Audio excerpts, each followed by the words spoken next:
आवेश। देखो अगर आवेश जो है वो विराम अवस्था में है, आवेश किसमें है, विराम अवस्था में, तो वो केवल विद्युत क्षेत्र उत्पन्न करता है, विद्युत क्षेत्र। अगर आवेश जो है वो गतिमान अवस्था में है, किस वेग से, नियत वेग से। अगर वेग नियत है इसका मतलब इसका त्वरण कितना है, 0। त्वरण क्या होता है, वेग में परिवर्तन की दर। तो क्या होगा, विद्युत क्षेत्र और कौन सा, चुंबकीय क्षेत्र। ठीक है। और अगर एक आवेश जो है वो त्वरित आवेश है, त्वरित आवेश का मतलब क्या है कि उसका वेग जो है वो नियत नहीं है, तो विद्युत क्षेत्र, इलेक्ट्रिक फील्ड, मैग्नेटिक फील्ड और इसके साथ साथ इलेक्ट्रोमैग्नेटिक वेव, विद्युत चुंबकीय तरंगे, ये आवेश का सबसे अच्छा गुण है भी। अगर आवेश विराम अवस्था में है तो वो केवल विद्युत क्षेत्र उत्पन्न करता है, और गतिमान अवस्था में है तो विद्युत क्षेत्र के साथ साथ चुंबकीय क्षेत्र नियत वेग से। और अगर त्वरित आवेश है तो विद्युत क्षेत्र, चुंबकीय क्षेत्र और इसके साथ साथ विद्युत चुंबकीय तरंगे उत्सर्जित करता है। ठीक है। आपसे कोई नहीं पूछेगा कि आवेश क्या होता है, मैं भी नहीं बता रहा हूँ। ठीक है। इसके बाद है दूसरा जो क्वेश्चन बनता है वो है इसकी यूनिट से। पहली बात तो ये ध्यान में रखनी है आपको भी, यूनिट देखो एसआई यूनिट क्या है इसकी, कूलाम है। सीजीएस यूनिट क्या है, स्टेट कूलाम है।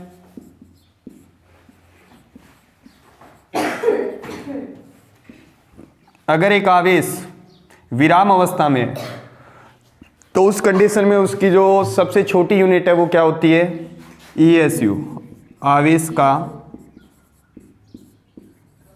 छोटा मात्रक, सबसे छोटा मात्रक कौन सा है, ईएसयू, इलेक्ट्रोस्टैटिक यूनिट, स्थिर विद्युत इकाई, जिसको हम मेजर करते हैं किसमें, फ्रैंकलिन में।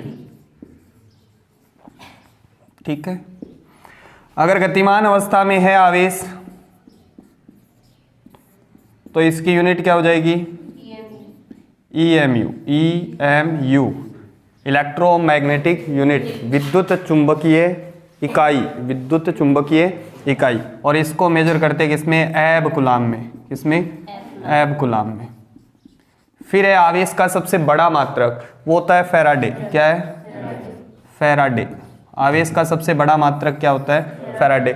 यहाँ ध्यान रखना आपको, एसआई यूनिट क्या है इसकी, कूलाम है। सीजीएस यूनिट क्या है, स्टेट कूलाम। सबसे छोटी यूनिट कौन सी है, ईएसयू। गतिमान अवस्था में कौन सी यूनिट है, ईएमयू। और सबसे बड़ी यूनिट कौन सी है, फैराडे। अब देखो इनमें रिलेशन होता है कि 1 कूलाम बराबर 3 × 10⁸ या 9। ये 8 होता तो क्या है, ये है क्या, ये प्रकाश की चाल। 9 ईएसयू बराबर 1/10 ईएमयू, ये इनमें रिलेशन होता भी ध्यान रखना है।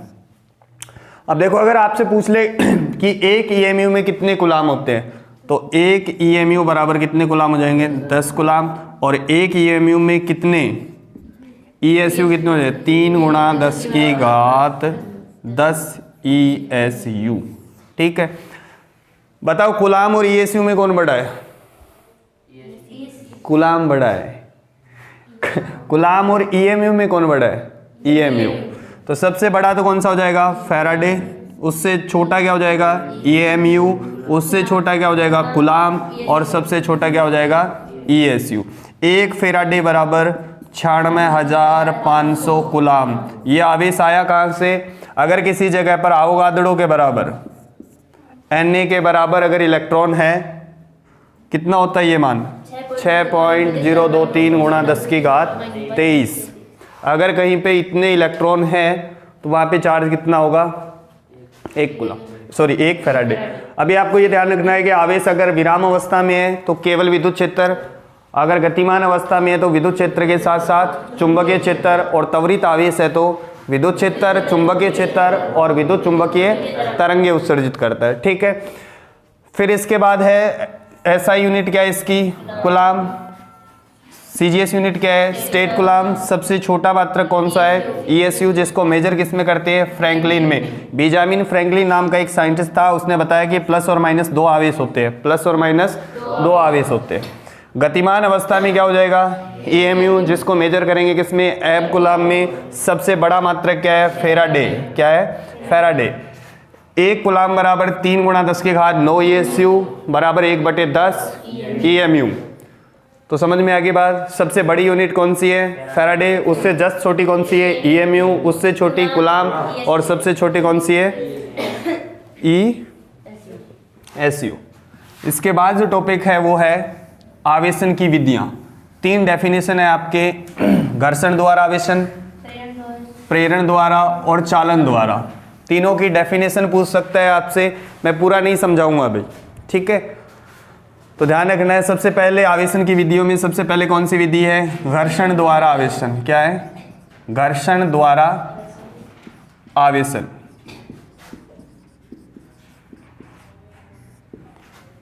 देखो परिभाषा तो आसान सी है कि वह विधि जिसमें 2 वस्तुओं को आपस में रगड़ा जाता है, तो रगड़ने से कोई एक वस्तु अपना इलेक्ट्रॉन दूसरी वस्तु को दे देती है।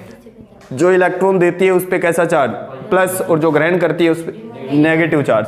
समझ में आ गई बात। इसकी डेफिनेशन ही याद करनी है भाई। इसके बहुत से एग्जाम्पल है, जैसे आप सूखे बालों में अगर कंघी करते हो तो आपके बाल जो है उन्हें फ्रिक्शन की वजह से चार्ज आ जाता है। बहुत से एग्जाम्पल ऐसे, जैसे बादल देखता होगा थे बारिश के समय बिजली कड़के, वो भी किसका उदाहरण है, घर्षण द्वारा आवेशन का। सीधी सी बात है कि जब 2 वस्तुओं को आपस में रगड़ते हैं तो रगड़ने से क्या मिलती है, ऊर्जा मिलती है। कोई एक वस्तु अपना इलेक्ट्रॉन दूसरे को दे देती है। जैसे मान लिया ये ऑब्जेक्ट ए है और ये ऑब्जेक्ट बी, दोनों को आपने रगड़ा, इसने अपने इलेक्ट्रॉन इसको दे दिए, तो इस पे कैसा चार्ज आएगा, प्लस, और इस पे कैसा चार्ज आएगा, माइनस। जैसे आपकी बुक में बहुत से एग्जांपल दे रखे हैं, जैसे एक कांच की छड़ है, कांच की छड़, उसको रगड़ा किससे आपने, मनी बोल लेने दो हैं, मैं भूल जाऊंगा जद आवे थन मान ली तो बहुत होशियार हो, अरे घना ही होशियार हो, क्यों चोनू। हाँ, रेशम का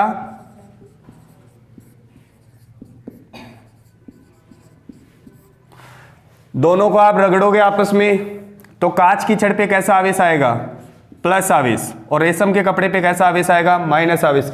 इसका मतलब क्या हुआ कि कांच के टुकड़े ने अपने इलेक्ट्रॉन किसको दे दिए, रेशम के कपड़े को। अब ये होता कैसे है, देखो किसी भी अगर वस्तु की मैं बात करूं तो उसमें एक नाभिक होगा और नाभिक के बाहर क्या होते हैं, इलेक्ट्रॉन, और इनके बीच में क्या होता है, एक आकर्षण बल लगता है, एक बॉन्ड बनता है। केमिस्ट्री में आपने पढ़ा होगा।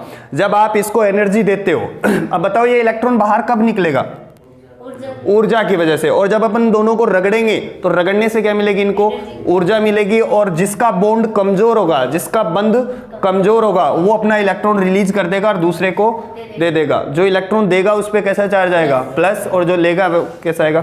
थारी बोर्ड में कोई ज्यादा चीज कौन पूछा, न्यू पूछ सके, घर्षण द्वारा आवेशन किसे कहते हैं। तो लिखोगे आवेशन की वह विधि जिसमें 2 वस्तुओं को आपस में रगड़ने पर कोई एक वस्तु अपना इलेक्ट्रॉन दूसरी वस्तु को दे देती है। जो इलेक्ट्रॉन देती है उस पर कैसा चार्ज, प्लस, और जो लेती है उस पर माइनस चार्ज। बोलो पल्ला पड़ेगी बात की।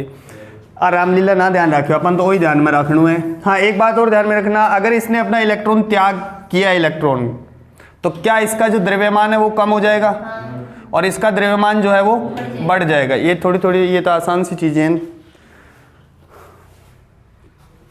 इसके बाद है चालन द्वारा आवेशन। चालन द्वारा आवेशन,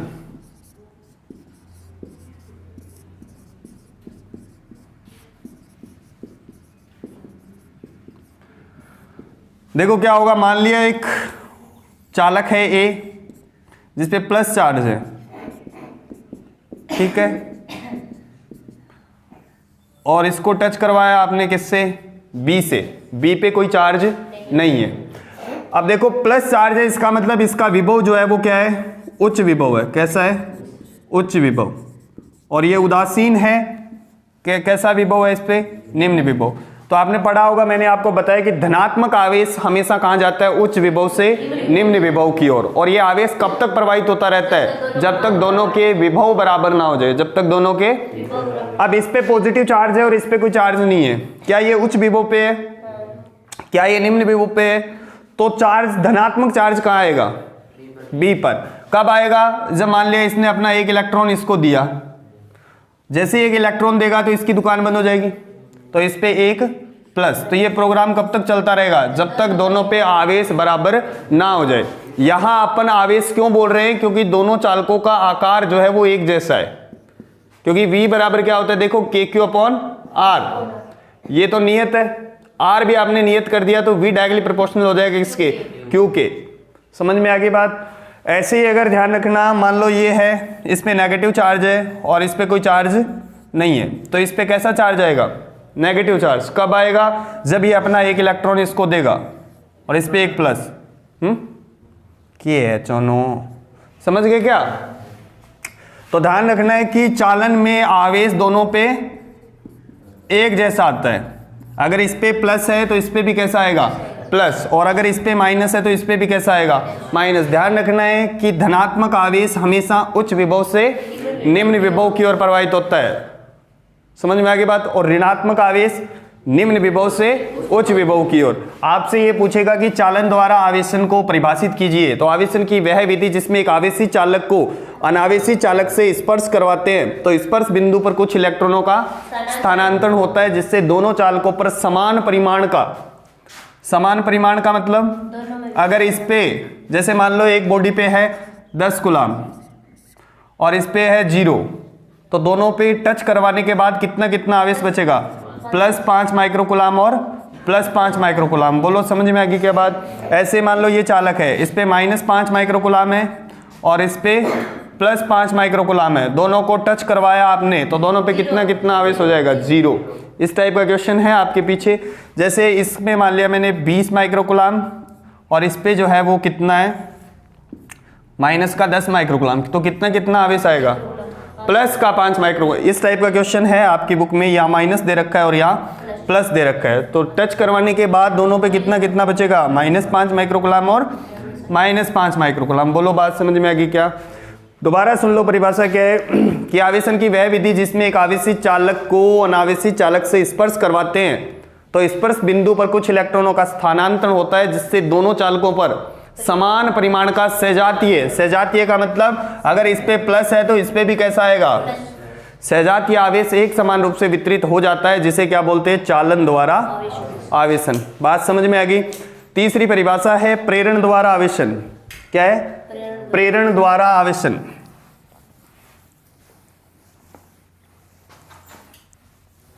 पानी प्या दियो रे,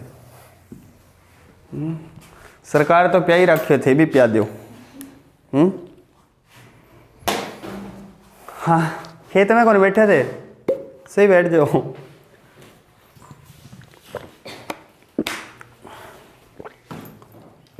तीन नंबर डेफिनेशन क्या है? प्रेरण द्वारा आवेशन। क्या है? प्रेरण द्वारा आवेशन। फिर बोल रहा हूं, आपको सिर्फ डेफिनेशन वगैरह याद करनी है। यही पूछ सकता है आपसे कि प्रेरण द्वारा आवेशन किसे कहते हैं। तो सुनो, मान लिया मेरे पास एक ऑब्जेक्ट है, कोई वस्तु है जिस पे कोई आवेश नहीं है। अभी ये कैसी है? उदासीन। इसके पास मैं एक ऐसी वस्तु लेके आ रहा हूं जिस पे कैसा आवेश है? धनात्मक आवेश है। कैसा है? धनात्मक आवेश। क्या इसमें इलेक्ट्रॉन है? क्या ये धनात्मक आवेश जो है उसके इलेक्ट्रॉनों को अपनी ओर खींचेगा? तो क्या यहां इलेक्ट्रॉनों की अधिकता हो जाएगी और यहां इलेक्ट्रॉनों की क्या हो जाएगी? कमी हो जाएगी। बोलो, यही है। अब अपन क्या करते हैं कि इस वाली सरफेस को जहां धनात्मक आवेश है उसको पृथ्वी से जोड़ देते हैं, अर्थिंग कर देते हैं। मान लिया मैंने इसको पृथ्वी से जोड़ दिया। अब बताओ पृथ्वी का विभव कितना होता है? 0 वोल्ट। और ये किस पे है? उच्च विभव पे है। मैंने बताया आपको कि धनात्मक आवेश जो है वो उच्च विभव से, यानी कि धनात्मक आवेश इधर जाएगा, इसका मतलब पृथ्वी से इलेक्ट्रॉन ऊपर की ओर आएंगे। जैसे एक इलेक्ट्रॉन आएगा तो ये गायब हो जाएगा। ये प्रोग्राम कब तक चलता रहेगा? जब तक विभव कितना ना हो जाए? 0। कहने का मतलब है कि ये पूरा का पूरा पॉजिटिव आवेश जो है वो गायब हो जाएगा। अब क्या बचा आपके पास? यहाँ कैसा आवेश है? नेगेटिव आवेश। अब आप इस अर्थिंग को हटा दो। जैसे ये यहाँ कैसा चार्ज बच गया? नेगेटिव। और यहाँ कैसा है? पॉजिटिव। जैसे आप इस छड़ को हटाओगे तो नेगेटिव नेगेटिव में क्या होगा? प्रतिकर्षण। और इसके अंदर एक समान रूप से कैसा चार्ज आ जाएगा? नेगेटिव। यहाँ कैसा आवेश था? पॉजिटिव। आया कैसा? नेगेटिव। तो ये बात ध्यान में रखने की, प्रेरण में कैसा आवेश आता है? विपरीत प्रकृति का आवेश आता है। अब परिभाषा सुनो, प्रेरण की आवेशन की वह विधि जिसमें एक आवेशित वस्तु को अनावेशित वस्तु के पास लाने पर अनावेशित वस्तु पर विपरीत प्रकृति का आवेश उत्पन्न होना प्रेरण द्वारा आवेशन कहलाता है। यह तो कौन लगने जन पाठ सो पढ़ू है चौनो कौन लगे, तो परिभाषा याद कर ली चौनो, चौनो रट रखिए। प्रेरण द्वारा आवेशन क्या है कि आवेशन की वह विधि जिसमें एक आवेशित वस्तु को अनावेशित वस्तु के पास लाते हैं तो अनावेशित वस्तु पर विपरीत प्रकृति का आवेश उत्पन्न होना प्रेरण द्वारा आवेशन कहलाता है। कोई दिक्कत? और आवेश आने का जो तरीका है वो इस फॉर्मूले से आता है, Q डैश बराबर क्या है minus Q 1 - 1 upon epsilon R. यही है। मान लो इस पे Q आवेश है, इस पे कितना आएगा Q डैश आएगा। कैसा? Q dash. ये माइनस लगाना है आपको आगे। ये बात पता है क्या? मैंने बताई है क्या आपको? नहीं बताई? तो अब सुन लो, Q डैश बराबर क्या होगा minus Q 1 - 1 upon epsilon R. सुनो, अब जो भी वस्तु है उसका एप्सिलॉन आर जो है वो 1 से बड़ा होगा 1 से बड़ा। मैंने एक एग्जांपल लेके समझा रहा हूं। मान लिया इस पे प्लस 20 माइक्रोकूलम आवेश है। कितना है? प्लस 20। और इसका एप्सिलॉन आर कितना है? 5 है। कितना है? 5। तो देखो इस पे कितना आवेश आएगा। Q डैश बराबर क्या है माइनस क्यू और 1 - 1 अपॉन यही है। क्या ये 20 है? अरे बोलो। तो Q डैश बराबर कितना आ जाएगा -20 और कितना हो गया 4/5। तो कितना आवेश आ गया? Q डैश बराबर कितना है -16 माइक्रोकूलम। बोलो हाँ ना? हाँ। अब अगर आप इसको लो कोई चालक, क्या है कोई चालक, जैसे मैंने कोई धातु ले ली, क्या धातुओं के लिए एप्सिलॉन आर जो है वो अनंत होता है? बोलो। अब यहां जैसे आप अनंत रखोगे तो क्या ये 0 हो जाएगा? क्या उस कंडीशन के अंदर Q डैश और Q की वैल्यू जो है परिमाण जो है वो बराबर होगा? याद है? समझ गए क्या? तो ध्यान रखना है कि ये जो आवेश है ये इस प्रेरित करने वाले आवेश से एक ही कंडीशन में बराबर होगा। कब? जब ये कैसा हो? चालाक हो। ये कैसा हो? चालाक हो। वरना सारी कंडीशन के अंदर आवेश क्या आएगा? उस आवेश से कम होगा। ये बात आपको ध्यान में रखनी है। बस कंपटीशन की चीजें हैं ये, लेकिन थोड़ा सा ध्यान में रखना। इसका एग्जांपल बता देता हूं। जैसे आपको पता होगा, आपने पढ़ा है कि मान लिया 2 आवेश आपके पास, एक है प्लस का 2 माइक्रोकूलम, एक है प्लस का 3 माइक्रोकूलम। ठीक है। इनके बीच की दूरी मान ली मैंने कितनी है? 1 मीटर। कितनी? 1 मीटर। अब अगर मैं इसके बीच में कोई कॉपर रख देता हूं, कोई धातु रख दी, क्या धातु, तो इन दोनों के बीच में कितना विद्युत बल लगेगा? 0। क्या फॉर्मूला था? F मीडियम बराबर क्या था? F एयर बटे एप्सिलॉन आर। अरे बोलो, एप्सिलॉन आर कितना? अनंत। दिलो होगी रे, दिलो तेरी दिलो इडी। एप्सिलॉन आर कितना? अनंत। तो कितना आ गया आंसर? 0। ये तो आपने फॉर्मूले से पढ़ लिया। अब देखो, मैं इसको प्रेरण से समझाने की कोशिश कर रहा हूं। इलेक्ट्रिक फील्ड और इलेक्ट्रिक फोर्स एक ही चीज होती है। विद्युत बल और विद्युत क्षेत्र एक ही चीज मान के चल रहा हूं मैं भी। मान लिया मेरे पास एक प्लेट है, प्लेट बा कोनी, हाँ ये चालक प्लेट है। कि ले प्लेट तो ले हैं। अरे चुप रहे, मुंह कर ले प्लेट सो। इन्हें देख वीडियो क्यों बेइज्जती करवावे। अरे मजाक क्यों मत, तो ये रीस मान जाओ यार, क्यों चानो?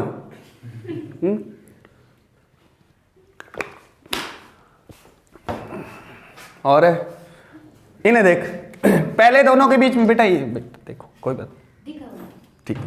दोनों के बीच में क्या है? पहले निर्वात है। क्या है? निर्वात। तो क्या इसका जो इलेक्ट्रिक फील्ड होगा वो इस दिशा में होगा? बोलो, ये कब है? निर्वात की बात कर रहा हूं। जैसे ही मान लो मैंने इसके बीच में कोई माध्यम रखा, क्या प्रेरण की वजह से यहां नेगेटिव चार्ज आएगा? अरे पल्ला पड़ेगी। क्या यहां पॉजिटिव चार्ज होगा? क्या एक विद्युत क्षेत्र उत्पन्न हो गया इसके अंदर, जिसकी दिशा हो गई बाह्य विद्युत क्षेत्र की विपरीत दिशा में? दिशा में नहीं, विपरीत दिशा में। किसमें? विपरीत दिशा में। किसमें? विपरीत दिशा में। क्या इसका जो रिजल्ट है वो कम हो गया? परिणामी विद्युत क्षेत्र कम हो गया।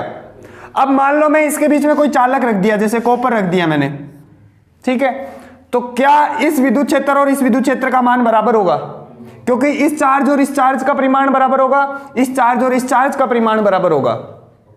अरे बोलो, तो क्या इसका रिजल्ट 0 आ जाएगा? वही कंडीशन है, समझ गए क्या? अब दोबारा सुन लो, प्रेरण द्वारा आवेशन क्या है कि आवेशन की वह विधि जिसमें एक आवेशित वस्तु को अनावेशित वस्तु के पास लाते हैं तो अनावेशित वस्तु पर विपरीत प्रकृति का आवेश उत्पन्न होना प्रेरण द्वारा आवेशन कहलाता है। चलें आगे। इसके बाद आपसे क्वेश्चन पूछ सकता है वो कि आवेश के गुण क्या है? आवेश के गुण, सुनना ध्यान से, आवेश के गुण निकालना है इसमें। आवेश के गुण, पहला गुण देखो, आवेश की योज्यता का नियम क्या है? आवेश की योज्यता का नियम, नियम किसका? हाँ, आवेश का, ठीक है। योज्यता का मतलब क्या होता है? योग से, किससे? योग से। आवेश कैसी राशि है? मरे यार, एक तो सदिश बोल रहा है भी, बेटा जिंदगी में सदिश ही बोलता रहा हुआ फिर थे आवेश ने, अब भी बोलोगा तो। आवेश कैसी राशि है? अदिश। मान लिया एक निकाय है, क्या है? निकाय क्या होता है? बाड़ा। क्या होता है? बाड़ा। जैसे मेरे सामने बैठा है बकरियों का बाड़ा, समझ में आ गई बात? वो बाड़ा क्या होता है? बाड़ा क्या होता है? जिसमें एक से ज्यादा चीजें हो। ये है आवेश का निकाय। निशाई ने देख बेटा, आवेश का निकाय, ये क्या है? आवेश का निकाय। निकाय का मतलब बाड़ा। क्या है? बाड़ा। मान लिया इसमें एक प्लस का 5 माइक्रोकुलाम आवेश है, एक माइनस का 7 माइक्रोकुलाम आवेश है, तो कुल आवेश कितना इस निकाय का? चलो -2 माइक्रोकुलाम। कितना है? आपने क्या किया है? बीजगणितीय योग। तो क्या लिखोगे? आवेश एक अदिश राशि है। क्या है? आवेश एक अदिश राशि है, इसलिए किसी निकाय का कुल आवेश ज्ञात करने के लिए सभी आवेशों का बीजगणितीय योग कर दिया जाता है, अर्थात सभी आवेशों को चिन्ह सहित जोड़ दिया जाता है। बोलो, लिख दोगे? इतनी बात तो लिख दोगे, क्या लिख दोगा? बस इतना ही लिख देगा। क्या है कि आवेश एक अदिश राशि है, किसी भी निकाय का कुल आवेश ज्ञात करने के लिए सभी आवेशों का बीजगणितीय योग कर दिया जाता है, अर्थात चिन्ह सहित जोड़ दिया जाता है। जैसे माना, क्या किया? माना किसी निकाय में n आवेश है, Q1 और Qn, यही है। तो इसका कुल आवेश कैसे निकालेंगे? Q टोटल बराबर क्या हो जाएगा? Q1 plus Q2 plus Q3 dash dash dash Qn। बोलो, समझ गए? इसको ऐसे भी लिख सकते हो, ये चिड़िया सा कोड सकते हो आप। I का मान 1, I का मान n, QI है के आ रही आजकल मेरे क्या था? कोरोना की दूसरी लहर है। हाँ, लहर की शी आ रही है। हाँ, सोनू लिखे गिला गिला है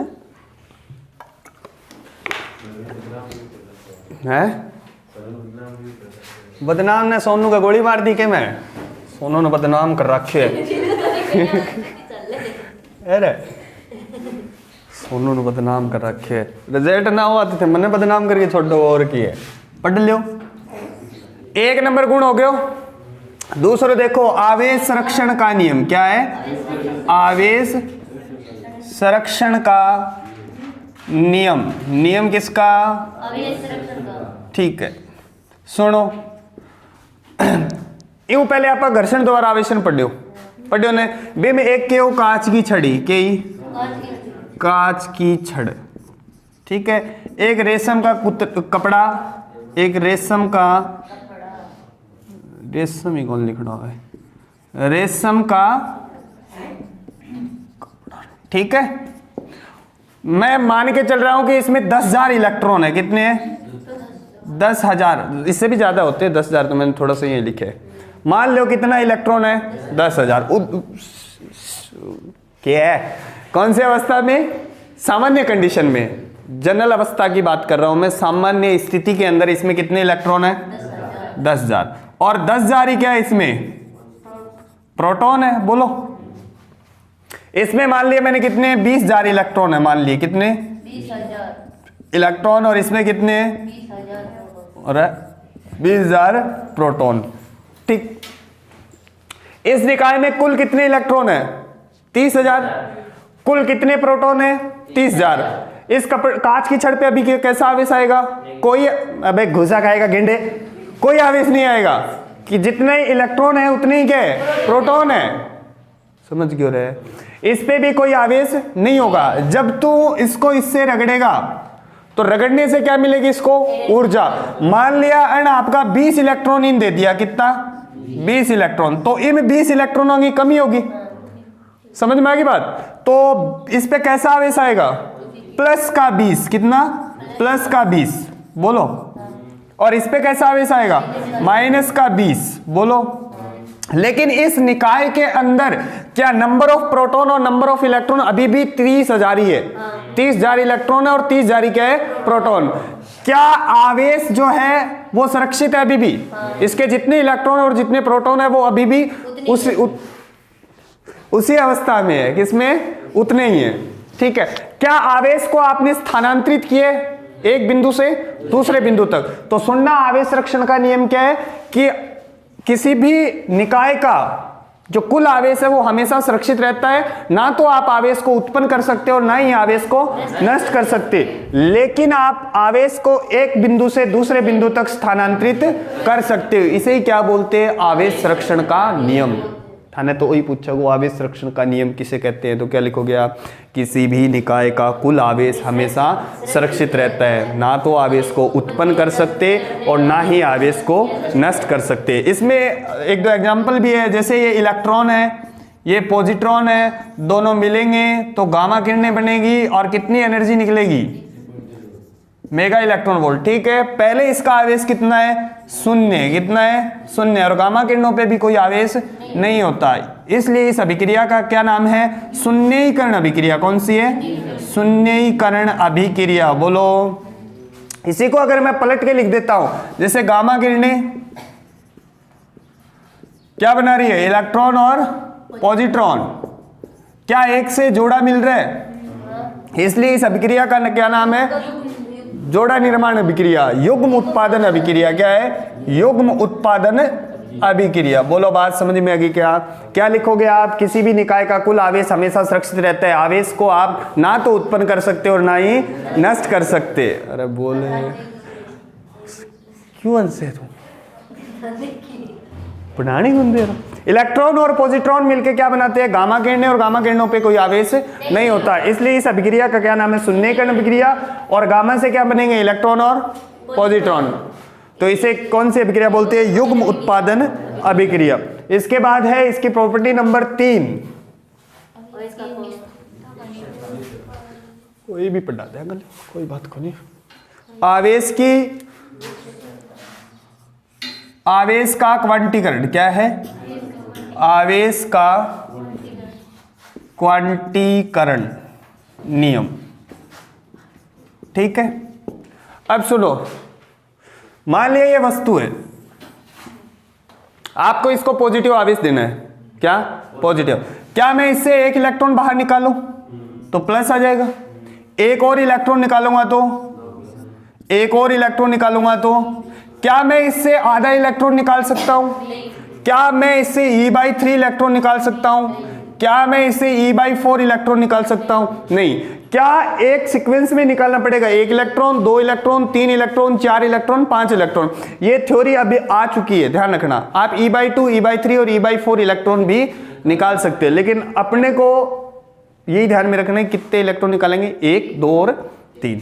जैसे इस बॉडी को मेरे को नेगेटिव चार्ज देना है, तो या तो मैं इसे 1 इलेक्ट्रॉन दूंगा, या मैं इसे 2 इलेक्ट्रॉन दूंगा, या मैं इसे 3। अब बताओ इलेक्ट्रॉन पे चार्ज कितना होता है? 1.6 × 10⁻⁻⁻⁹ कूलाम। बोलो। प्लस कब आएगा? जब इलेक्ट्रॉन बाहर निकालेंगे, और माइनस कब आएगा? जब इलेक्ट्रॉन देंगे।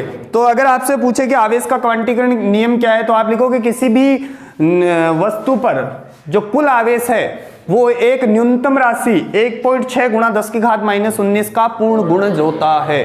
क्या लिखोगा कि किसी भी वस्तु पर जो कुल आवेश है वो एक न्यूनतम राशि 1.6 गुणा 10 की घात -19 का पूर्ण गुणज होता है। तो Q बराबर क्या हो जाएगा, plus minus Ne। Plus minus क्यों लगाया है, क्योंकि प्लस तो इलेक्ट्रॉन बाहर निकलेंगे तब आएगा, और माइनस जब इलेक्ट्रॉन वो ग्रहण करेगा। अब आपसे पूछ ले कि आवेश का क्वांटा का मान लिखो, आवेश के क्वांटा का मान लिखो, तो क्वांटा का मान है 1.6 गुणा 10 की घात -19। और ये बात बताई किसने, मिलिकन ने। किसने, मिलिकन ने अपने ऑयल ड्रॉप एक्सपेरिमेंट से, तेल बूंद विधि द्वारा ये बात बताई। आपको ये ध्यान में रखना है कि आवेश का क्वांटा, इसका मान कितना होता है, 1.6 गुणा 10 की घात -। ये बात बताई किसने, मिलिकन ने। चले आगे, property number 4, property number 4 number property, आवेश की निश्चरता। आवेश की निश्चरता समझ में तो आवे हैं, तो तड़के नहीं थे एग्जाम्पल और पिछला सारा क्वेश्चन याद करेगा, ठीक है ना, वे बे पूछ लिया, छोड़ दिया नहीं, पूछ लिया, बना दियो डस्टर। ठीक है, सुनना, इस निश्चरता का मतलब समझो। पहले तो देसी भाषा में बता देता हूं, जिस पे किसी चीज का असर ना पड़े उसे क्या बोलते हैं, निश्चरता। ठीक है, निश्चर। जैसे मैं मुकेश को बोलता हूं मुकेश पढ़ ले, मुकेश का क्या फर्क पड़ा है, तो मुकेश तो क्या निश्चर है। देसी भाषा में वो नीलजो, थली भाषा में क्या वह नीलजो बोलेगा ना, देखो कोई बात को फर्क नहीं पड़ा चीज। फिट्टो, हाँ फिट्टो, क्या लिखे जाए, फी आओ फै ओ फिट्टो, क्या है वो, फिट्टो। ठीक है, देख लो गला बुड़ गए मुकेश ने सारा एक जी शब्द थे। और मुकेश ठीक है, सुनो क्या है, मान लो ये आवेश है, क्या है, आवेश। कौन सी अवस्था में, विराम अवस्था में। इसको मैं भगाऊंगा, कौन सी अवस्था में लेके आया, गतिमान अवस्था में। मान लो ये पहले 2 कूलाम का था, कितना, भगाओगा तो 27 कूलाम का हो जाएगा, 2 कूलाम का ही रहेगा, कितने का, 2 कूलाम का। तो क्या लिखोगे, आवेश जो है वो निर्देश तंत्र पे निर्भर नहीं करता, किस पे, निर्देश तंत्र। अब निर्देश तंत्र के ढंग हुआ है, ऊपर ने थे x, y और z। अगर ये मूल बिंदु पे है तब भी इसका मान 2 कूलाम होगा, अगर ये यहां है तब भी इसका मान कितना होगा, 2 कूलाम। समझ में आ गई बात। तो क्या लिखोगा कि आवेश जो है वो निर्देश तंत्र पे निर्भर नहीं करता, अर्थात आवेश जो है वो वेग से प्रभावित नहीं होता। बात समझ में आ गई। थाने पूछा आवेश की निश्चरता, तो आ चीज लिख दियो कि आवेश जो है वो निर्देश तंत्र पे निर्भर नहीं करता, अर्थात वेग से प्रभावित नहीं होता। ठीक है, लेकिन आपेक्षिकता के सिद्धांत से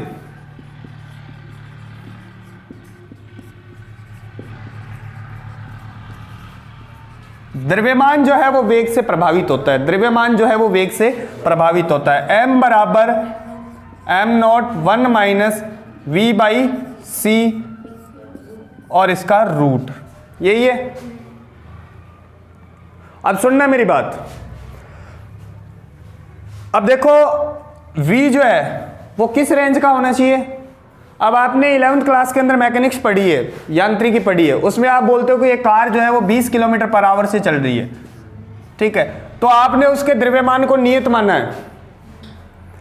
उस कंडीशन के अंदर उसके द्रव्यमान में परिवर्तन होगा, लेकिन नगण्य होगा। वो ज्यादा परिवर्तन कब होगा, जब आप उसको किस वेग से भगाओ, लाइट की वेलोसिटी से। तो ध्यान रखना है, आपेक्षिकता के सिद्धांत से द्रव्यमान जो है वो वेग से प्रभावित होता है, यानी कि वेग बढ़ाने से द्रव्यमान क्या हो जाता है, बढ़ जाता है। द्रव्यमान क्या हो जाता है, बढ़ जाता है। अगर मैं बोलूं कि किसी वस्तु को या किसी द्रव्यमान को मैंने प्रकाश की चाल से भगाया, किस चाल से, प्रकाश की, क्या ये v बाई सी जो है वो 1 हो जाएगा, 1 माइनस 1, 0।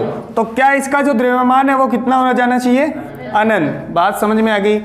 तो आप ये लिखोगे कि आवेश की निश्चलता में कि आवेश जो है वो निर्देश तंत्र पे निर्भर नहीं करता, अर्थात वेग से प्रभावित नहीं होता। ठीक है, फिर लिखोगे आपेक्षिकता के सिद्धांत से द्रव्यमान जो है वो वेग से प्रभावित होता है। अबे यार, द्रव्यमान जो है वो वेग से प्रभावित होता है, यानी कि वेग बढ़ाने से द्रव्यमान क्या हो जाता है? बढ़ जाता है। अगर आप इसको लाइट की वेलोसिटी से भगाओगे तो द्रव्यमान कितना हो जाएगा? अनंत हो जाएगा। पल्ले पड़ गई बात। अब देखो एक वर्ड और आता है इसमें, विशिष्ट आवेश। क्या है? विशिष्ट आवेश। ये आपने केमिस्ट्री में पढ़ा होगा कहीं ना कहीं। आवेश तथा द्रव्यमान के अनुपात को विशिष्ट आवेश कहते हैं। आवेश तथा द्रव्यमान के अनुपात को विशिष्ट आवेश कहते हैं। क्या विशिष्ट आवेश पे कोई प्रभाव पड़ेगा?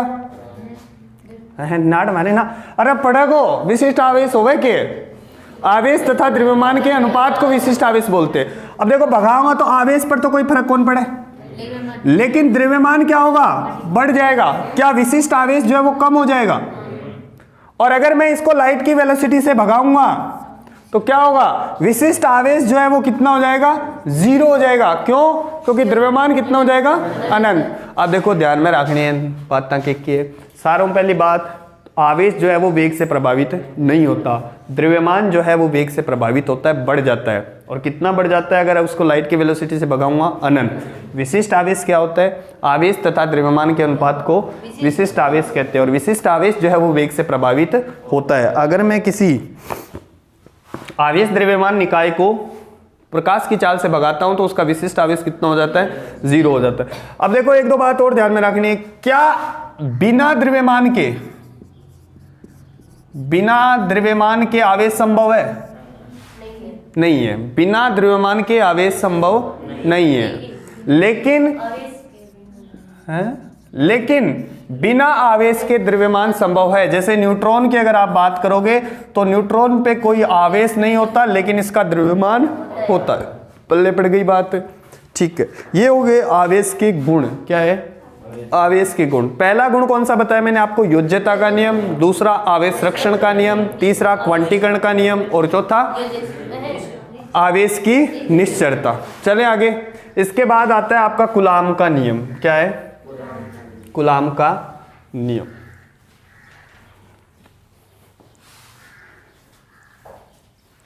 सुनना,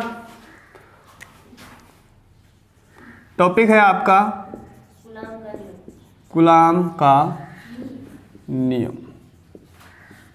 मान लिया एक बिंदु आवेश है Q1, एक दूसरा बिंदु आवेश है Q2, जिनके बीच की दूरी कितनी है? R।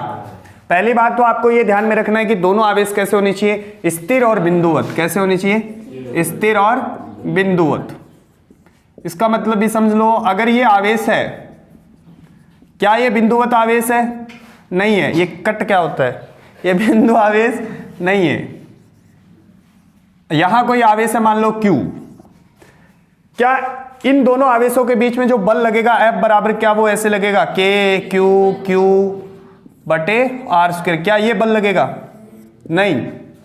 ये फॉर्मूला अप्लाई नहीं कर सकते। ये फॉर्मूला कब लगता है? जब आवेश कैसे हो? बिंदुवत। अरे बोलो, पहले आपको यहां पे इसका इलेक्ट्रिक फील्ड निकालना पड़ेगा, फिर आप बल लिखोगे F बराबर QE। और ये जो इलेक्ट्रिक फील्ड है ये आपको पता है गाउस के नियम से आएगा, याद होगा, गाउस के नियम से। इस लेयर की वजह से यहां जो इलेक्ट्रिक फील्ड होता है उसका मान होता है 2K लैम्डा बटे R। अरे बोलो, समझ में आ गई बात? यानी कि ये जो फॉर्मूला है Q बटे R स्क्वायर, ये किसके लिए लागू होता है? बिंदु और स्थिर आवेशों के लिए। किसके लिए? अब आवेश स्थिर क्यों बोला है मैंने? अगर आवेश को आप गतिमान अवस्था में ले आओगे तो क्या होगा कि विद्युत बल के साथ साथ चुंबकीय बल भी लगेगा। विद्युत बल के साथ साथ चुंबकीय बल भी लगेगा। खोल दे उसको। विद्युत बल के साथ साथ चुंबकीय बल भी लगेगा। बात समझ में आवे के लिखोगा थे कि माना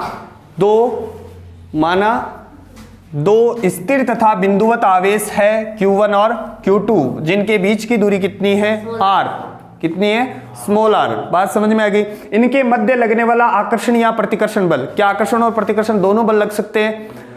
आकर्षण और प्रतिकर्षण बल जो है वो दोनों आवेशों के परिमाण के गुणनफल के समानुपाती। F समानुपाती क्या हो जाएगा, Q1 और Q2। दोबारा सुन लो, क्या लिखोगे आप कि माना दो स्थिर तथा बिंदुवत आवेश Q1 और Q2 है जिनके बीच की दूरी कितनी है, स्मॉल r। ठीक है, इनके मध्य लगने वाला आकर्षण या प्रतिकर्षण बल। पहला पॉइंट, दोनों आवेशों के परिमाण के गुणनफल के समानुपाती तथा बीच की दूरी के वर्ग के व्युत्क्रमानुपाती होता है। दोनों समीकरणों को एक साथ लिखोगे तो क्या आएगा, K Q1 Q2 बटे R स्क्वायर। बोलो K क्या है, स्थिर वैद्युत नियतांक है, स्थिर वैद्युत नियतांक है जिसका मान कितना होता है, निर्वात में 1/4 पाई एप्सिलॉन नॉट बराबर 9 × 10⁹ न्यूटन मीटर स्क्वायर बटे कूलाम स्क्वायर। क्या K का मान जो है वो नियत होता है, क्या K का मान नियत होता, नहीं होता। K का मान जो है वो माध्यम पे निर्भर करता है, किस पे, माध्यम पे। अरे बोलो, ठीक है। एप्सिलॉन नॉट क्या है यहाँ पे, निर्वात की विद्युतशीलता। क्या है भाई, निर्वात की विद्युतशीलता। ठीक है, अगर आपसे पूछता है कि कूलाम का नियम लिखिए तो आपको बस इतना ही लिख के आना कि माना दो स्थिर तथा बिंदुवत आवेश Q1 और Q2 है जिनके बीच की दूरी कितनी है, स्मॉल r है। कूलाम के अनुसार इनके मध्य लगने वाला आकर्षण या प्रतिकर्षण बल दोनों आवेशों के परिमाण के गुणनफल के समानुपाती तथा बीच की दूरी के वर्ग के व्युत्क्रमानुपाती होता है। ये प्रोग्राम आ जाएगा। अगर आपसे ये क्वेश्चन पूछे कि सिद्ध कीजिए कि निर्वात में लगने वाला विद्युत बल मध्य में लगने वाले विद्युत बल से ज्यादा होता है, तो मैं इसी को लिख रहा हूं F एयर। क्या है ये, निर्वात में एयर और निर्वात एक ही चीज बोल रहा हूं मैं। क्या बन जाएगा ये, Q1 Q2/4 pi epsilon not और R स्क्वायर। बोलो, अगर इसी को मैं अप्लाई करता हूं किसमें, माध्यम में, तो क्या होगा ये F माध्यम, K बदलेगो, K बदलेगो रे, K बदलेगो रे, K बदलेगो, K बदलेगो, K बदलेगो, कौन बदले, K बदलेगो, K बदलेगो, K बदल के कितना हो जाएगो, अरे हो जाएगो K हो जाएगो 1/4 पाई एप्सिलॉन। एप्सिलॉन कितना होगा, इन के बोला, माध्यम की निरपेक्ष विद्युतशीलता, माध्यम की निरपेक्ष विद्युतशीलता, निरपेक्ष विद्युतशीलता। अरे बोलो, ओके को मान अठे पुट दो तो F माध्यम बराबर क्या आ जाएगो, क्यों आ जाएगो, क्यों आ जाएगो 4 पाई एप्सिलॉन और R स्क्वायर आ जाएगो। इस समीकरण में इस समीकरण को भाग दे दो तो क्या बनेगा, देख F एयर बटे F मीडियम बराबर एप्सिलॉन बटे एप्सिलॉन नॉट बराबर होता है एप्सिलॉन R। इन बोला आपेक्षिक विद्युतशीलता की है, आपेक्षिक विद्युतशीलता या पैरावैद्युतांक। क्या है, पैरावैद्युतांक। ये ध्यान रखना, परिभाषा पूछे पैरावैद्युतांक की तो क्या लिखोगे आप, माध्यम की निरपेक्ष विद्युतशीलता तथा निर्वात की विद्युतशीलता के अनुपात को आपेक्षिक विद्युतशीलता कहते हैं। अर्थात निर्वात में लगने वाले विद्युत बल तथा मध्य में लगने वाले विद्युत बल के अनुपात को एप्सिलॉन R कहते हैं। एप्सिलॉन R हमेशा 1 से बड़ा होता है, तो क्या बन जाएगा, F air is greater than F medium. बात समझ में आ गई। ध्यान रखना है, धातुओं के लिए एप्सिलॉन R कितना होता है, अनंत होता है। क्वेश्चन पूछ ले कि दो बिंदु आवेशों के मध्य धातु की प्लेट रख दी तो कितना बल लगेगा, अनंत। कई क्या अनंत, 0। कितना लगेगा, 0। एप्सिलॉन R कितना होता है धातुओं के लिए, अनंत होता है। बोलो पल्ले पड़ गई क्या बात है। दोबारा सुन लो, 2 क्वेश्चन पूछ सके। पहला क्वेश्चन तो ओ के कूलाम को नियम लिखिए, तो क्या लिखोगा कि माना दो स्थिर तथा बिंदुवत आवेश है Q1 और Q2 जिनके बीच की दूरी कितनी है, छठोड़ी R। उनके मध्य लगने वाला आकर्षण या प्रतिकर्षण बल कूलाम के अनुसार दोनों आवेशों के परिमाण के गुणनफल के समानुपाती तथा बीच की दूरी के गुणनफल। हाँ, पढ़ती रामायण सी के वे के वह होगी रे निर्वात की। इसे बोलते हैं स्थिर विद्युत नियतांक। के का मान किस पे निर्भर करता है? माध्यम पर। जैसे माध्यम बदलेगा तो के बदलेगा, के का मान बदलेगा। क्यों बदलेगा? क्योंकि माध्यम बदल गया। अरे बोलो, अगर आपसे ये पूछ ले कि सिद्ध कीजिए कि निर्वात में लगने वाला विद्युत बल मध्य में लगने वाले विद्युत बल से ज्यादा होता है, तो यहां से ये प्रोग्राम निकल के आएगा और यहां से आपसे ये दो डेफिनेशन पूछ सकता है कि कि माध्यम की निरपेक्ष विद्युतशीलता तथा निर्वात की विद्युतशीलता के अनुपात को आपेक्षिक विद्युतशीलता या पैरावैद्युतांक कहते हैं। अर्थात निर्वात में लगने वाले विद्युत बल तथा मध्य में लगने वाले विद्युत बल के अनुपात को ये कहते हैं। दो चार बात और ध्यान में रखियो। सुनो, हैं क्या है बोल जा क्या भी केस को तो थे मन इन्हें सुन। ये प्लस आवेश है। कैसा आवेश है? प्लस आवेश। ये भी कैसा है? प्लस आवेश। ये कैसा है? माइनस आवेश। और ये कैसा है? प्लस आवेश। ठीक है। क्या ये आवेश इस पे बल लगाएगा? कैसा लगाएगा? प्रतिकर्षण। ये कहेगा मेरे से दूर चल, ये कहेगा तू मेरे से दूर चल। बात समझ में आ गई? यानी कि एक आवेश यहाँ है, दूसरा आवेश यहाँ है, या तो इनके बीच में ऐसे बल लगेगा। बात समझ में आ रही है? क्या ये इसकी ओर आएगा और ये इसकी ओर आएगा? तो सुनना, विद्युत बल जो है वो एक केंद्रीय बल होता है। कैसा? केंद्रीय बल। ये जो बल है दोनों आवेशों के केंद्रों को मिलाने वाली रेखा के अनुदिश लगता है। इसलिए किस प्रकृति का बल होता है? ये संरक्षी प्रकृति का बल होता है। बात समझ में आ गई? इतो धन्य पूछ है वो नहीं ज्यादा नॉलेज बांटना भी स्वास्थ्य के लिए हानिकारक है। सही को नहीं समझ गया? इंग बाद में आवे कूलाम के नियम की सीमा बता दूं पहले। चलो सीमा ही सुन लो। पहली सीमा, दोनों आवेश किसा होना चाहिए? स्थिर व बिंदुवत। पहली कंडीशन, दोनों आवेश कैसे होने चाहिए? स्थिर और बिंदुवत होने चाहिए। अगर आवेश गतिमान अवस्था में होंगे तो विद्युत बल के साथ साथ कौन सा बल लगेगा? चुंबकीय बल। दूसरी बात कि इनके बीच की जो दूरी है वो ग्रेटर देन ये होनी चाहिए। ठीक है। नाभिक की त्रिज्या कितनी होती है? 10 की घात -15। इससे ज्यादा होना चाहिए। अगर ज्यादा नहीं होगा तो कौन सा बल लगने लग जाएगा? नाभिकीय बल। कौन सा? नाभिकीय बल। अरे बोलो, ठीक है। तीसरी बात कि ये जो बल है ये कैसा होता है? केंद्रीय बल। कैसा बल होता है?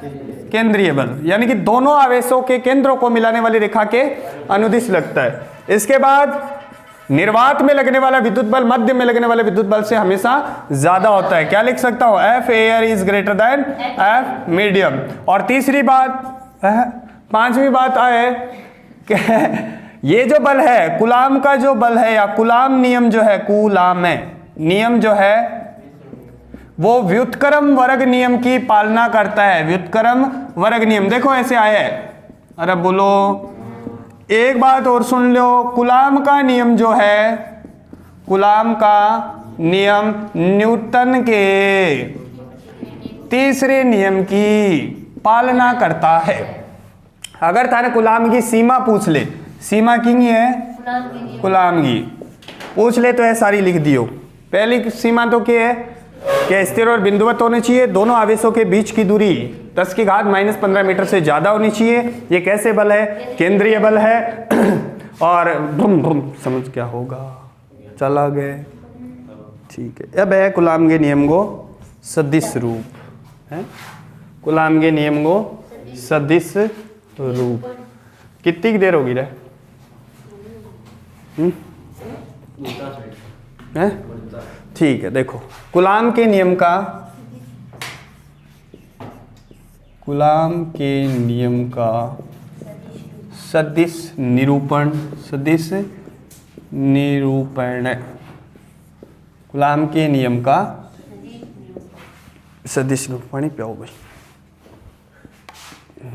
और चलो बढ़िया है।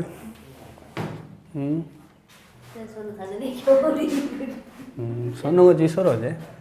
सुनो भाई, ले बेटा वो सही गल दे। सुनो, माना क्या किया? माना हाँ, दो Q1 और Q2 दो आवेश है, ये x हो जाएगा, ये y हो जाएगा और ये z हो जाएगा। ये मूल बिंदु है। माना दो स्थिर तथा बिंदुवत आवेश हैं। भाई इन्हें देख, दो स्थिर तथा बिंदुवत आवेश है जिनके स्थिति सदिश क्रम से R1 ट्रैक्टर और R2 ट्रैक्टर। बोलो यही है। क्या ये इस पे बल लगाएगा? क्या ये इस पे बल लगाएगा? मैं यहां लिख रहा हूं Q1 आवेश द्वारा, जल्दी कर, Q1 आवेश द्वारा Q2 पर विद्युत बल, क्या है? विद्युत बल। कौन लगावे? की पर लगावे? क्या लिखांगा? F21 tractor. बोलो ये आवेश इस पे बल लगा रहा है, क्या इस दिशा में लगाएगा? मान लिया दोनों कैसे हैं? एक ही प्रकृति के हैं, दोनों या तो प्लस है या तो दोनों कैसे हैं? माइनस। क्या ये आवेश इस पे बल लगाएगा? इस दिशा में आ रहा है। बोलो के लिखो इन्हें। ये वेक्टर शुरू कहां से हुआ? एक से। खत्म कहां हुआ? तो इसको ये लिख देंगे। ये आवेश इस पे बल लगाएगा कौन सी दिशा में? इस दिशा में। क्या लिखूंगा इसे? इसकी दिशा क्या हो जाएगी? R21 tractor. बोलो समझ गया? ए तीर तार लगा दियो भाई साहब, नहीं गलत हो जाओ। ठीक है, तो क्या लिखूं? के लिखूं? क्यों लिखूं? क्यों लिखूं? नीचे क्या लिखूं? R12 का स्क्वायर और यहां क्या लग जाएगा? एक यूनिट वेक्टर। क्या ये एक इकाई सदिश है जो ये बता रहे हैं कि Q1 आवेश Q2 आवेश पर कौन सी दिशा में बल लगा रहा है। तो इकाई सदिश की प्रॉपर्टी आपको आती होगी। क्या होता है? अरे बोलो रे, है? परिणाम नहीं, परिमाण है। अबे बेइज्जती करवाओ ऑनलाइन, है? एक ही बात है, एक ही बात होती है, ध्यान रखना है। अरे किले पर, अरे एक ही बात हुआ मरेड़ा। हाँ तू है यार, सोनू यार, समझदार कौन तू? के क्यों क्यूब हो जाएगो अठे क्या हो जाएगो? बोलो समीकरण नंबर। हाँ अब क्या लिख दिया? Q2 आवेश द्वारा Q1 पर लगाया गया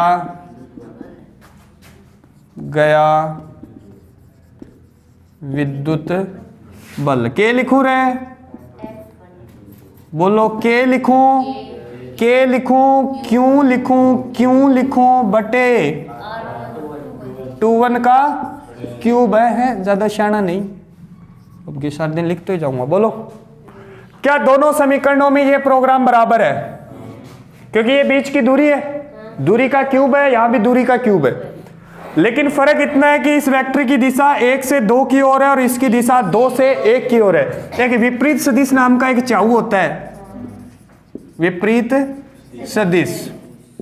अगर एक सदिश ऐसे है ए वेक्टर और एक सदिश ऐसे है बी वेक्टर, तो आप लिख सकते हो कि ए वेक्टर जो है बराबर है माइनस ऑफ बी वेक्टर। बोलो क्या मैं यहां से ऐसा लिख सकता हूं कि 1-2 ट्रैक्टर बराबर माइनस 2-1 ट्रैक्टर? बोलो दोनों समीकरणों से क्या आ जाएगा? 1-2 ट्रैक्टर बराबर माइनस 2। ये क्या है? क्रिया प्रतिक्रिया, क्रिया प्रतिक्रिया, एक्शन रिएक्शन, माइकल जैक्सन। किसने दिया? न्यूटन ने। किसने? न्यूटन ने। अगर था ना पूछे कि कूलाम के नियम का सदिश निरूपण, तो प्रोग्राम समझा दिया। समझ गया? बोलो इसके बाद है बहु आवेशों के कारण। समझ गए क्या? ठीक भाई जी उतारो। की बोल रहे तुम? की बोल रहे?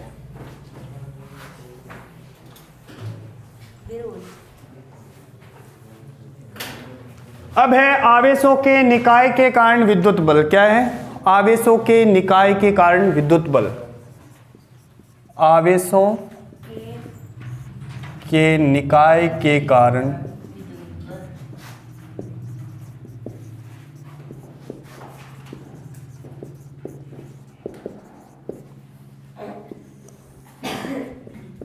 आवेशों के निकाय, हाँ क्या है? मारो मुक्को खींचे, नाक तोड़ दूंगी इधर में। आवेशों के निकाय के कारण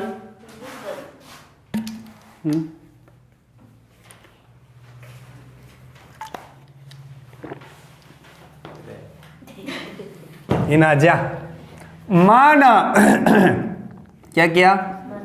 माना किसी निकाय में, माना किसी निकाय में Q1 dash dash dash Qn n आवेश है। क्या है? n आवेश जिनके स्थिति सदिश, क्या स्थिति सदिश क्रमशः R1 vector comma R2 vector dash dash dash Rn vector है। कोई दिक्कत? अब वो डायग्राम बना दो। ये मान लिया Q1 Q2 और Qn। इसका पोजीशन वेक्टर क्या है? R1 ट्रैक्टर, इसका R2 ट्रैक्टर, इसका Rn ट्रैक्टर। बोलो यहां एक बिंदु है P, क्या है? जहां पे कोई आवेश रखा है। क्या ये इस पे बल लगाएगा? क्या बोलूं इसे? इसको क्या बोलूं? बोलो समझ में आ गई क्या बात? क्योंकि इस वेक्टर की दिशा इधर है, बल क्या लग रहा है? 0 पे 1। ऐसे इसको क्या लिखूं? इसको क्या लिखूं? F0n tractor. ये क्या हो जाएगा? ये क्या हो जाएगा? Rn0 tractor. बोलो या लिखोगे Q1 आवेश द्वारा Q0 पर विद्युत बल के लिखू रहे F01 बराबर के क्यों बटे क्यूब लिख दूंगे डायरेक्टली। बोलो समझ गया? इसी प्रकार Q2 वाला क्या हो जाएगा? के Q2 Q0 R 20। वाह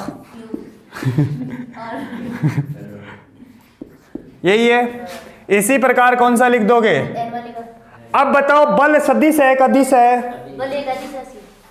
अरे तू यार के पुड़िया में निकटे डोगे बल नहीं दिश बतावे चाऊ फिर तो के पढ़ाने हुए तनी यार वो बल नहीं का दिश।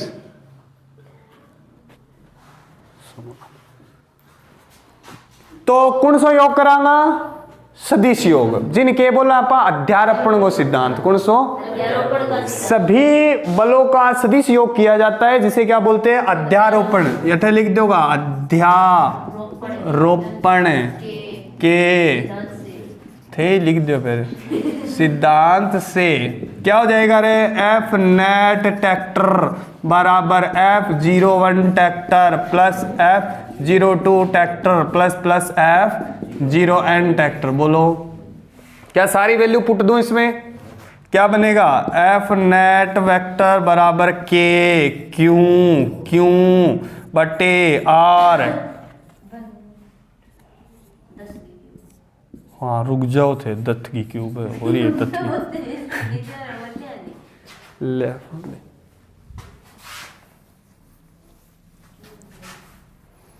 के बने को रहे लास्ट लिख दो के क्यू बटे R n का क्यूब और कॉमन ले लो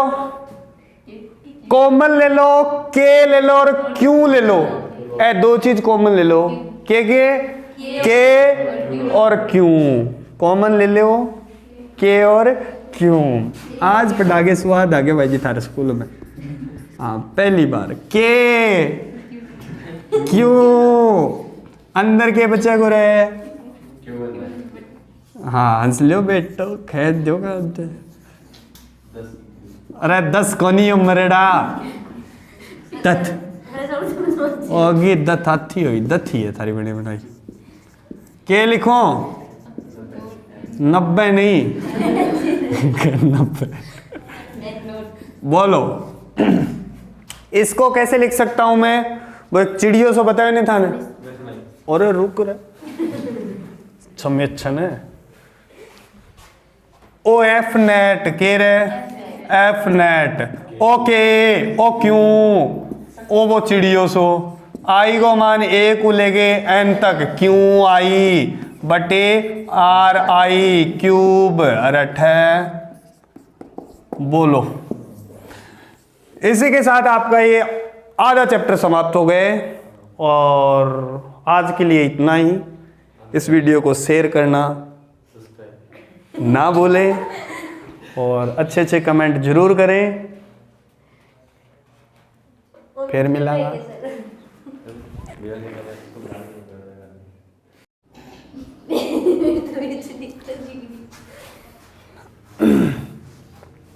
तो इससे पहले वाली क्लास में हमने पढ़ा था भी कूलाम का नियम।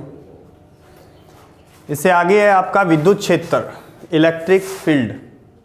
सुनना इधर, मान लिया मेरे पास ये कोई आवेश है या आवेश का निकाय है। इसका मतलब ये है कि या तो एक आवेश है या बहुत सारे आवेश है।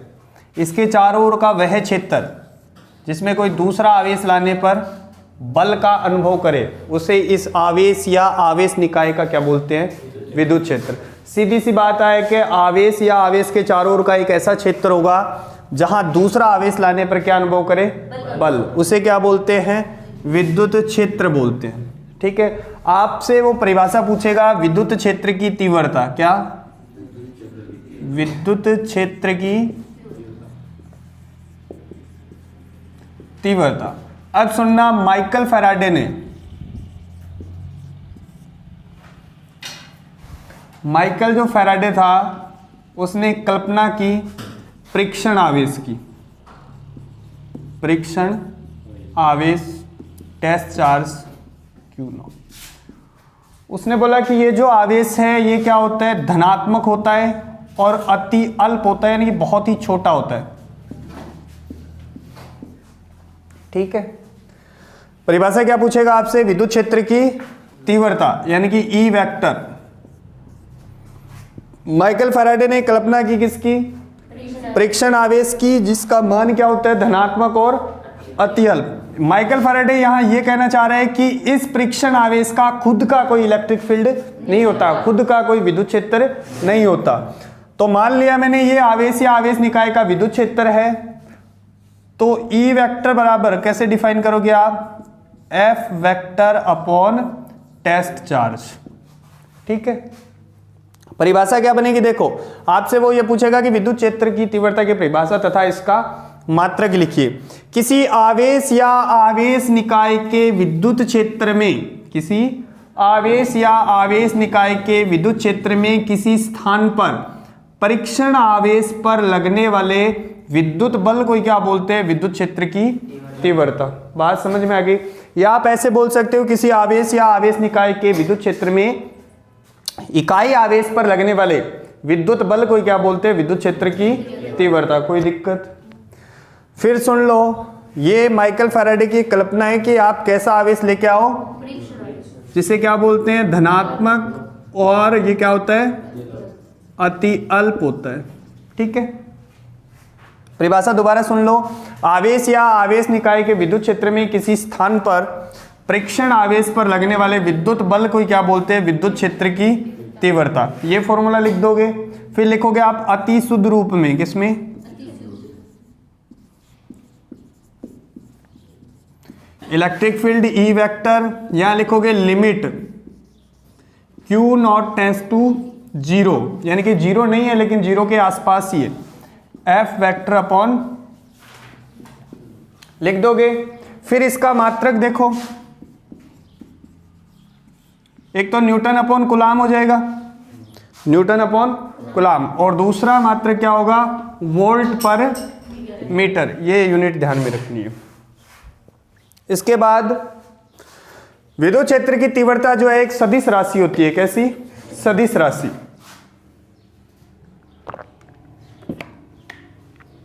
और उसकी जो दिशा है वो किधर होती है? विद्युत बल की दिशा में। किधर होगी? विद्युत बल की दिशा में। दोबारा सुन लो, परिभाषा क्या है? आवेश या आवेश निकाय के विद्युत क्षेत्र में किसी बिंदु पर परीक्षण आवेश पर लगने वाले विद्युत बल को क्या बोलते हैं? विद्युत क्षेत्र की तीव्रता। नीचे ये फॉर्मूला लिख दोगे, फिर लिखोगे अति शुद्ध रूप में ये हो गया। फिर इसका मात्रक क्या है? न्यूटन अपॉन कूलाम और वोल्ट पर मीटर। कैसी राशि है ये? सदिश राशि है जिसकी दिशा किधर होती है? विद्युत बल की दिशा में। किधर होगी? विद्युत बल की दिशा में। सुनो, फिर बोल रहा हूं, भी परिभाषा पूछ सकता है वो आपसे। विद्युत क्षेत्र की तीव्रता की क्या लिखोगे? आवेश या आवेश निकाय के विद्युत क्षेत्र में किसी बिंदु पर परीक्षण आवेश पर लगने वाले विद्युत बल को क्या बोलते हैं? विद्युत क्षेत्र की तीव्रता। अगर आपके पास कोई धनात्मक आवेश है, कैसा? धनात्मक आवेश, तो यहां परीक्षण आवेश लेके आओगे आप, तो क्या उस पे बल इस दिशा में लगेगा? क्या Q जो है वो ग्रेटर देन 0, यानी कि कैसा आवेश है ये? पॉजिटिव आवेश। एकल धनात्मक आवेश के कारण विद्युत क्षेत्र की दिशा त्रिज्यीय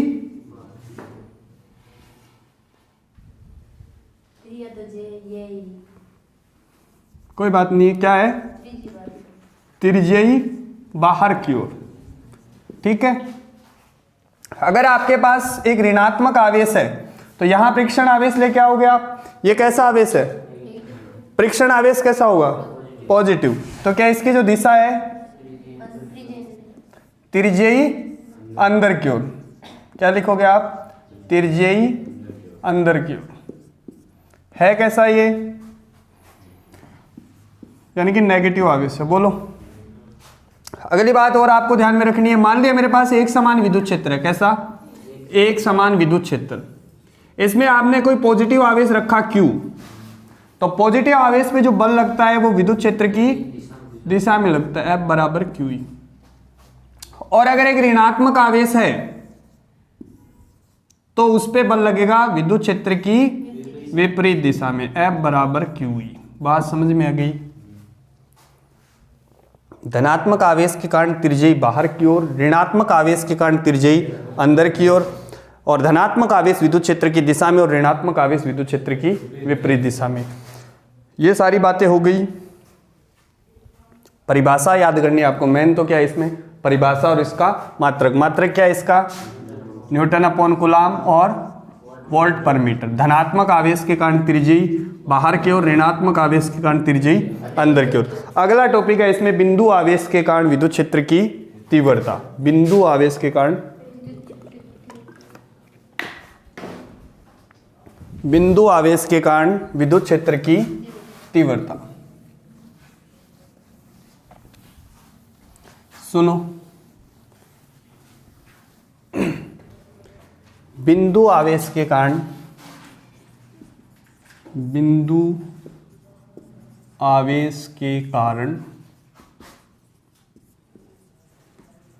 विद्युत क्षेत्र की तीव्रता।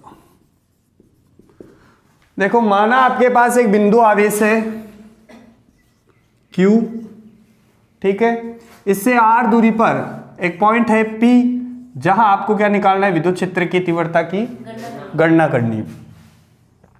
माइकल फैराडे के अकॉर्डिंग आप क्या लेके आओगे? यहाँ एक परीक्षण आवेश। क्या इस परीक्षण आवेश पे बल लगेगा? इधर बोलो, इस दिशा में लगेगा। लिखोगे क्या कि माना एक बिंदु आवेश है Q, जिससे r दूरी पर एक बिंदु है P, जहां को विद्युत क्षेत्र की तीव्रता की गणना करनी है। ठीक है। नीचे लिखोगे परीक्षण आवेश पर, परीक्षण आवेश पर विद्युत बल। क्या लिखो? F बराबर K Q नॉट, और नीचे क्या हो जाएगा? R square. बोलो।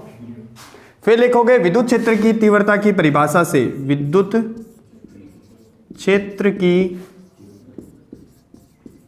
तीव्रता की परिभाषा से,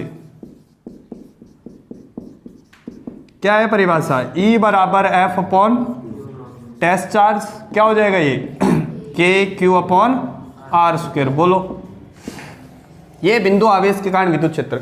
अगर आपको इसको सदिश रूप में लिखना है, किसमें, सदिश रूप में, तो क्या हो जाएगा ये E वेक्टर बराबर KQ R स्क्वायर और R कैप। R कैप क्या है, एक इकाई सदिश है जो बिंदु P पे विद्युत क्षेत्र की दिशा बताता है, विद्युत क्षेत्र की तीव्रता की दिशा बताता है। इसमें आपसे ग्राफ भी पूछ सकता है E और R में। क्या E और R में जो ग्राफ है वो इस टाइप से होगा, व्युत्क्रमानुपाती है ये, समझ गए क्या।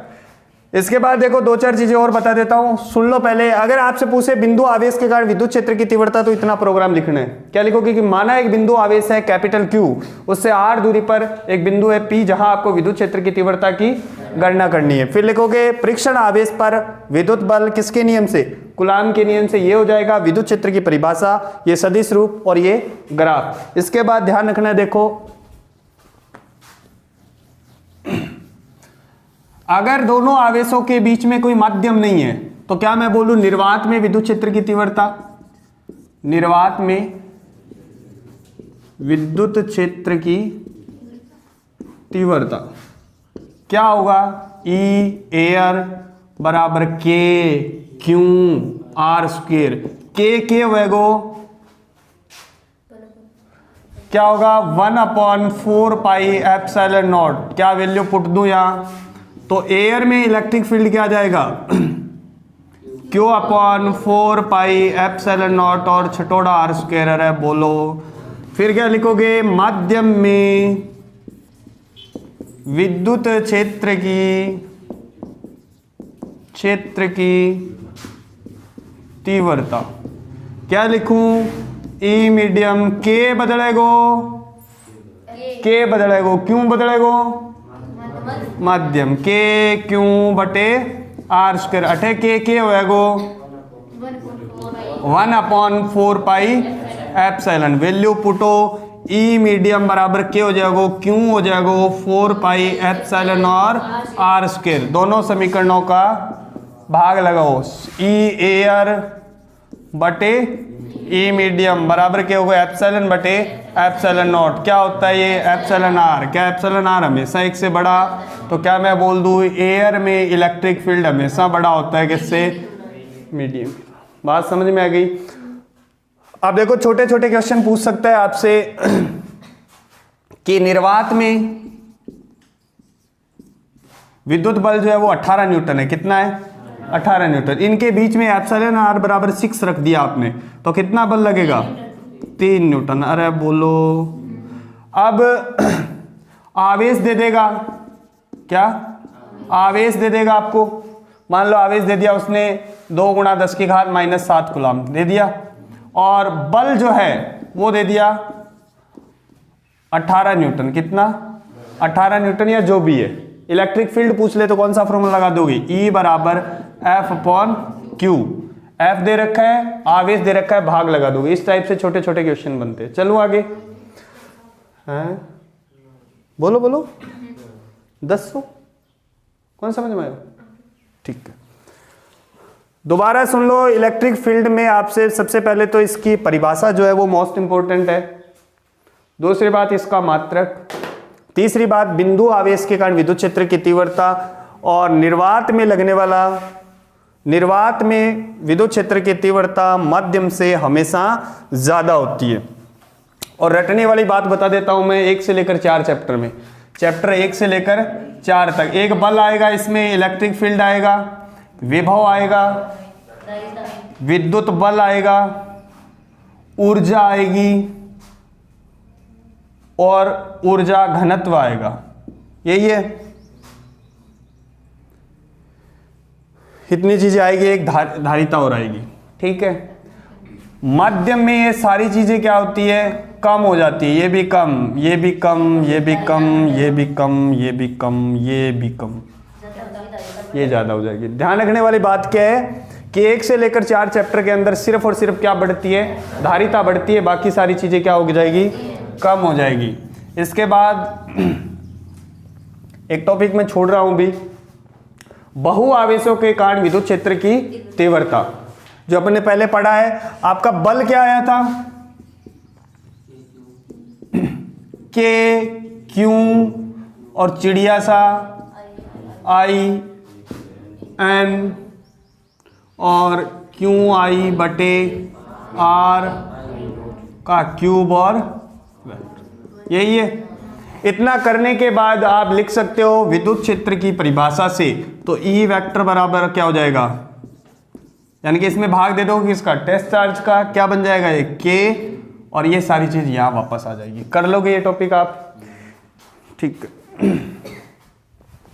इसके बाद मोस्ट इंपोर्टेंट टॉपिक आपका विद्युत क्षेत्र रेखाएं। क्या है? विद्युत क्षेत्र रेखाएं बोर्ड के हिसाब से काफी इंपोर्टेंट है। आपसे पूछ लेगा कि विद्युत क्षेत्र रेखाएं किसे कहते हैं, इसके कोई दो गुण लिखो। तो सबसे पहले तो इसकी परिभाषा सुनो, विद्युत क्षेत्र रेखा, विद्युत क्षेत्र रेखाएं। देखो इधर मान लिया मेरे पास ये आवेश है, कैसा आवेश है? धनात्मक आवेश है, ठीक है। अगर मैं एक परीक्षण आवेश को यहां रखूंगा तो क्या वो इस दिशा में गति करेगा? क्या ऐसे ही गति करेगा? बोलो। उबासी मुड़ ले, हाँ ले लो, खींच खींच के लो, मोटी मोटी उबासी लो। कौन समझ में आवेगी? तो फिर उबासी क्यों आवे? समझ गए क्या? अगर मेरे पास एक ऋणात्मक आवेश है तो क्या वो ऐसे गति करेगा परीक्षण आवेश? बोलो।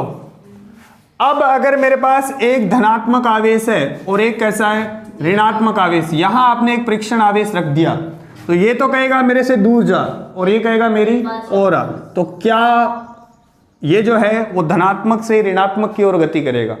इन काल्पनिक रेखाओं को ही क्या बोलते हैं अपन? विद्युत क्षेत्र रेखाएं। और इन पे अगर मैं कोई स्पर्श रेखा खींच दूं तो वो उस बिंदु पे क्या बताती है? विद्युत क्षेत्र की दिशा। क्या बताएगी? विद्युत क्षेत्र की दिशा।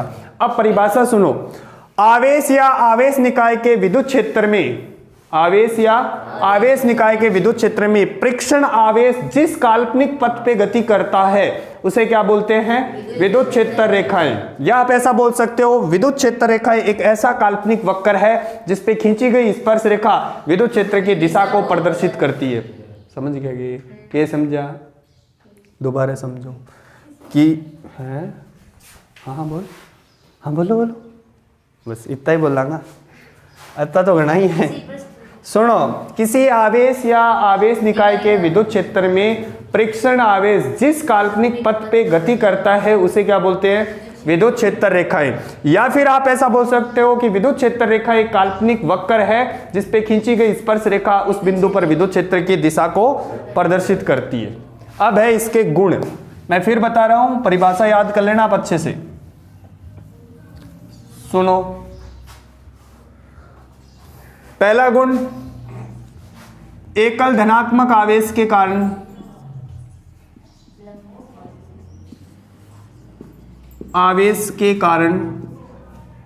विद्युत क्षेत्र रेखा क्या हो जाएगी? त्रिज्यी बाहर की ओर, यानी कि Q ग्रेटर देन 0। ठीक है। दूसरा क्या है? एकल ऋणात्मक आवेश के कारण, एकल ऋणात्मक आवेश के कारण त्रिज्यी अंदर की ओर। कोई दिक्कत है? ठीक है। तीसरा पॉइंट, विद्युत क्षेत्र रेखाएं धनात्मक आवेश से शुरू होकर, कहां से शुरू, कहां से होगी? जाएगी किधर? ऋणात्मक आवेश की ओर। ये लिख दोगे कि विद्युत क्षेत्र रेखाएं धनात्मक आवेश से शुरू होकर ऋणात्मक आवेश की ओर गति करती है। अगला पॉइंट कि इस पर खींची गई स्पर्श रेखा विद्युत क्षेत्र की दिशा बताती है। कोई दिक्कत नहीं है। अगला पॉइंट है कि दो विद्युत क्षेत्र रेखाएं एक दूसरे को कभी कट नहीं करती। क्यों नहीं करती? क्योंकि कटान बिंदु पर देखो दो स्पर्श रेखाएं तो खींच सकते हैं, लेकिन एक बिंदु पर विद्युत क्षेत्र की दो दिशाएं संभव नहीं है। पहली प्रॉपर्टी बता दी मैंने, धनात्मक आवेश के कारण बाहर की ओर, ऋणात्मक आवेश के कारण त्रिज्यी अंदर की ओर।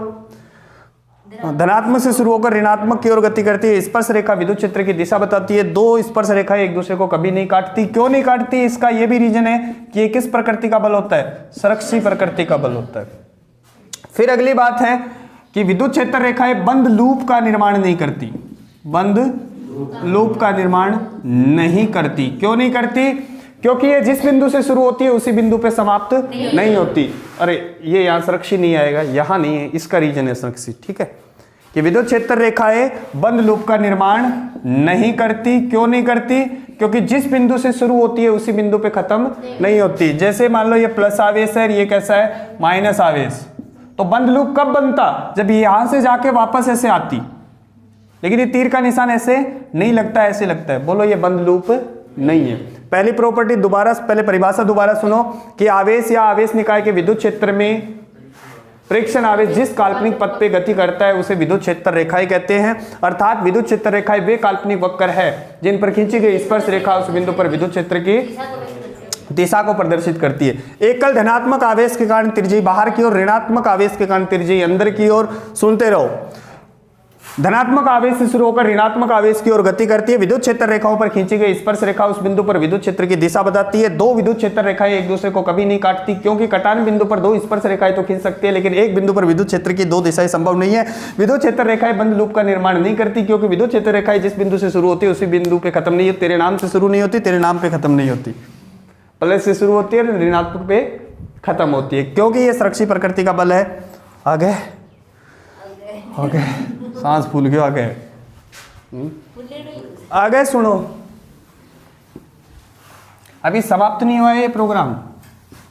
सुनो, मान लिया मेरे पास एक प्लस आवेश है और एक कैसा आवेश है? माइनस आवेश है। ठीक है, और एक प्लस आवेश है और दूसरा भी कैसा है? प्लस आवेश। क्या विद्युत क्षेत्र रेखाएं कुछ इस टाइप से होगी? बोलो रे।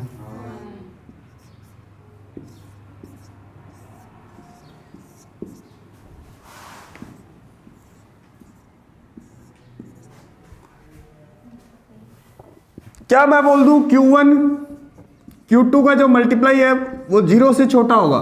इसका मतलब एक धनात्मक आवेश है और दूसरा कैसा है? ऋणात्मक आवेश। अगर विद्युत क्षेत्र रेखाएं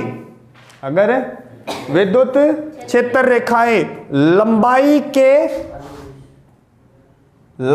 के अनुदिश सिकुड़ने का प्रयास करती है।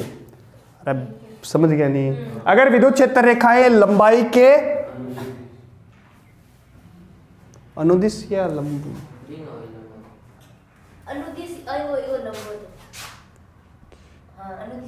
अनुदिश, हाँ। अगर विद्युत क्षेत्र रेखाएं लंबाई के अनुदिश सिकुड़ने का प्रयास करती है तो वो विजातीय आवेशों में किसको बताती है? आकर्षण को। किसको? आकर्षण को। अरे बोलो, अगर विद्युत क्षेत्र रेखाएं, रुक जाओ एक बार, क्या ये इस टाइप से बनेगी?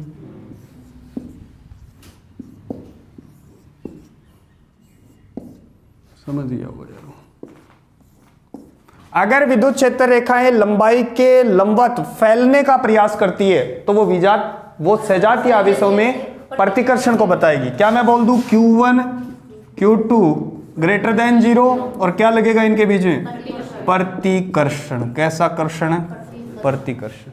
और एक बात और ध्यान में रखना, विद्युत क्षेत्र रेखाएं जो है वो ये भी बताती है कि विद्युत क्षेत्र कहां ज्यादा है और कहां कम है। यानी कि इसे विद्युत क्षेत्र का फ्लक्स भी बोल सकते हैं अपन। क्या ये? विद्युत क्षेत्र का फ्लक्स। फ्लक्स की परिभाषा याद है ना? जितनी विद्युत क्षेत्र रेखाएं ज्यादा गुजरेगी उसका फ्लक्स उतना ही ज्यादा होगा। तो मैं बोल सकता हूं कि अगर विद्युत क्षेत्र रेखाएं पास पास है, क्या है? पास पास है, तो विद्युत क्षेत्र ज्यादा होगा, और अगर दूर दूर है तो विद्युत क्षेत्र भी कम होगा। सारे प्रॉपर्टी दोबारा सुनो। पहली बात तो विद्युत क्षेत्र रेखा क्या क्या है, तो क्या लिखोगा? आवेश या आवेश निकाय के विद्युत क्षेत्र में प्रेक्षण आवेश जिस काल्पनिक पथ पे गति करता है उसे विद्युत क्षेत्र रेखाएं कहते हैं। अर्थात विद्युत क्षेत्र रेखा एक काल्पनिक वक्र है जिस पे खींची गई स्पर्श रेखा विद्युत क्षेत्र की दिशा को प्रदर्शित करती है। पहला पॉइंट, धनात्मक आवेश के कारण विद्युत क्षेत्र रेखाएं तिरछी बाहर की ओर। दूसरा, एकल ऋणात्मक आवेश के कारण तिरछी अंदर की ओर। धनात्मक आवेश से शुरू होकर ऋणात्मक आवेश की ओर गति करती है। इस पे खींची गई स्पर्श रेखा उस बिंदु पर विद्युत क्षेत्र की दिशा को व्यक्त करती है। दो विद्युत क्षेत्र रेखाएं एक दूसरे को कभी कट नहीं करती। क्यों नहीं करती? क्योंकि कटान बिंदु पर दो स्पर्श रेखाएं तो खींच सकते हैं, लेकिन एक बिंदु पर विद्युत क्षेत्र की दो दिशाएं संभव नहीं है। विद्युत क्षेत्र रेखाएं बंद लूप का निर्माण नहीं करती। क्यों? क्योंकि ये जिस बिंदु से शुरू होती है उसी बिंदु पे समाप्त नहीं होती। अर्थात विद्युत बल कैसा बल है? संरक्षी प्रकृति का बल है। फिर है, अगर विद्युत क्षेत्र रेखाएं लंबाई के अनुदिश सिकुड़ने का प्रयास करती है तो वो विजातीय आवेशों में आकर्षण को प्रदर्शित करेगी। अगर विद्युत क्षेत्र रेखाएं लंबाई के लंबवत फैलने का प्रयास करती है तो वो सहजातीय आवेशों में प्रतिकर्षण को प्रदर्शित करेगी। अगर कहीं पर विद्युत क्षेत्र रेखाएं पास पास है तो उस बिंदु पर विद्युत क्षेत्र का मान ज्यादा होगा, और अगर कहीं पर दूर दूर है तो विद्युत क्षेत्र का मान है कम होगा। चल आगे है आपका विद्युत द्विध्रुव। क्या है? विद्युत द्विध्रुव। और ये वो टॉपिक है जहां से 4 नंबर का क्वेश्चन आ सकता है। ये वो टॉपिक है जहां से 4 नंबर का क्वेश्चन आ सकता है। थक क्या? थक क्या रहे? कौन थक्या? ले इंसान मत तो देखो, सबसे पहले पढ़ेंगे अपन विद्युत द्विध्रुव। क्या है? विद्युत द्विध्रुव, इलेक्ट्रिक डाइपोल। सुनना इधर, ऐसा कैसा चुंबकीय द्विध्रुव भी होता है। विद्युत द्विध्रुव की परिभाषा क्या है? जैसे मान लो एक प्लस आवेश है। क्या है? एक, जैसे मान लिया मैंने, एक है 2 माइक्रोकूलम, कितना? और एक है -2 माइक्रोकूलम। ठीक है, तो क्या है सोनू? पीछे क्या है? उसके पास ही जाके बैठ जा। तू आगे आ जा भाई साहब। तो यार मैं इन्हें पढ़ाना रहे ओ गेला देखे की है गेला है, बेइज्जती कर दूंगा आगे बुला के। बैठ के जाने राती जोगा मारी नहीं आ, फिर शुरू ही करेगी जाने ए ओ जानवर। पीछे देखे क्या? तू नहीं पता, पढ़ा दूंगा मैं, बाद में पढ़ाऊंगा। पीछे क्या देखा है? तू रहन दे, पढ़ ले क्यों नहीं? आगे तू इशारा बहुत है। विद्युत बल ने बतावा अदिश मरेड़ो सिर कर तो करीब होनी है तो मैं थोड़ी कम करी है। देखो विद्युत द्विध्रुव क्या होता है? अगर समान परिमाण के, तो क्या दोनों का परिमाण समान था? ठीक है, क्या लिखोगे? समान परिमाण के, थे ही पटा लियो फिर। समान परिमाण के विजातीय आवेश। क्या? विजातीय का मतलब क्या? एक प्लस है तो दूसरा क्या होगा? समान परिमाण के विजातीय आवेश अति अल्प दूरी पर, अति अल्प दूरी पर रखे हों तो उसे क्या बोलते हैं? विद्युत द्विध्रुव। आघूर्ण थोड़ी ध्यान रखना भी, वो विद्युत द्विध्रुव पूछ रहा है या विद्युत द्विध्रुव आघूर्ण पूछ रहा है। मैं अभी आपको क्या बता रहा हूं? विद्युत द्विध्रुव। अगर समान परिमाण के विजातीय आवेश अति अल्प दूरी पर रखे हैं तो इसे क्या बोलते हैं? विद्युत द्विध्रुव, ना कि विद्युत द्विध्रुव आघूर्ण। जैसे ये प्लस आवेश है, ये माइनस आवेश है, ये इसका सेंटर होता है। ध्यान रखना, दोनों आवेशों के बीच की दूरी कितनी लेते हैं अपन? 2a। कितनी लेंगे? 2a। 2a क्यों लिए? क्योंकि कैलकुलेशन आसान होती है इससे। इसे बोलते हैं द्विध्रुव का अक्ष। क्या है ये? द्विध्रुव का अक्ष। और ये क्या हो जाएगा? द्विध्रुव का निरक्ष। बात समझ में आ गई? विद्युत द्विध्रुव की परिभाषा नहीं पूछेगा आपसे, लेकिन ध्यान रखना विद्युत द्विध्रुव की पूछ रहा है या विद्युत द्विध्रुव आघूर्ण की पूछ रहा है। विद्युत द्विध्रुव क्या होता है? समान परिमाण के विजातीय आवेश अति अल्प दूरी पर रखे हैं तो इस व्यवस्था को क्या बोलते हैं? विद्युत द्विध्रुव। अब अपन बात करेंगे विद्युत द्विध्रुव आघूर्ण की, विद्युत द्विध्रुव आघूर्ण क्या है, ये परिभाषा पूछ सकता है भाई, ये परिभाषा पूछ सकता है। विद्युत द्विध्रुव आघूर्ण 100% ही पूछ सकता है, ध्यान रखना, इंपॉर्टेंट परिभाषा है ये, विद्युत द्विध्रुव आघूर्ण। इसको लिखते किससे हैं, पी ट्रैक्टर से, किससे, पी ट्रैक्टर से। अब सुनो फॉर्मूला क्या होता है इसका, P बराबर Q इंटू 2A। यहीं से परिभाषा बना देंगे अपन, किसी एक आवेश का परिमाण, किसी एक आवेश का परिमाण तथा मध्य की दूरी के गुणनफल से जो भौतिक राशि प्राप्त होती है उसे विद्युत द्विध्रुव, अच्छा, विद्युत द्विध्रुव आघूर्ण कहते हैं। बोलो, फिर लिखोगे नीचे सदिश रूप में, क्या, सदिश रूप में P वेक्टर बराबर क्या हो जाएगा, Q इंटू 2A और P कैप। ठीक है, P कैप क्या है, एक इकाई सदिश है। कैसा सदिश है, इकाई सदिश, जिसकी दिशा क्या होती है, नेगेटिव आवेश से, ध्यान रखना, नेगेटिव आवेश से पॉजिटिव आवेश की ओर। दोबारा सुन लो, द्विध्रुव आघूर्ण की परिभाषा पूछेगा तो क्या लिखोगे, किसी एक आवेश तथा मध्य की दूरी के गुणनफल से जो भौतिक राशि प्राप्त होती है उसे विद्युत द्विध्रुव आघूर्ण कहते हैं। और सदिश रूप में क्या हो जाएगा, P वेक्टर बराबर क्या होगा, Q इंटू 2A और P कैप। P कैप क्या है, एक इकाई सदिश है जिसकी दिशा क्या होगी, ऋणात्मक आवेश से धनात्मक आवेश। आगे एक डेरिवेशन के अंदर माइनस P कैप आएगा, इसका मतलब क्या है कि इसकी दिशा क्या है, पॉजिटिव आवेश से नेगेटिव आवेश की बात, और क्या है, और इसका मात्रक क्या होगा भाई, कूलाम इंटू मीटर। ध्यान रखना, इसको तुम सेंटीमीटर मत पढ़ना, ये क्या है, कूलाम इंटू मीटर। समझ में आ गई बात। इसका सीजीएस मात्रक क्या होता है, डीबाई। क्या है, डीबाई। क्या है, डीबाई। और डीबाई एक की है, एक डीबाई बराबर 1/3 गुणा 10 की घात -29 कूलाम इंटू मीटर। तुक्को मारे भाई जी, मेरे कन्फर्म याद को नहीं, ठीक है नहीं, शायद तो इधर के तब में तो नहीं भाई, बताओ वो भी माननी पड़ेगी है।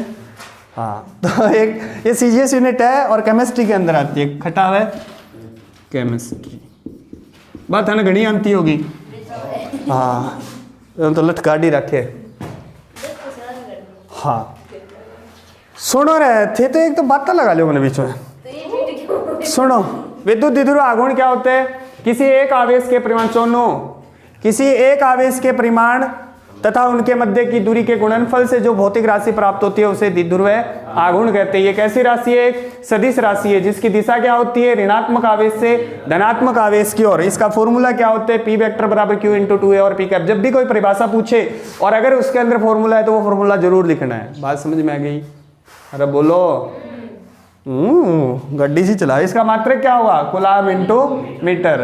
बोलो, परिभाषा मोस्ट इंपोर्टेंट है बोर्ड खातिर, ठीक है।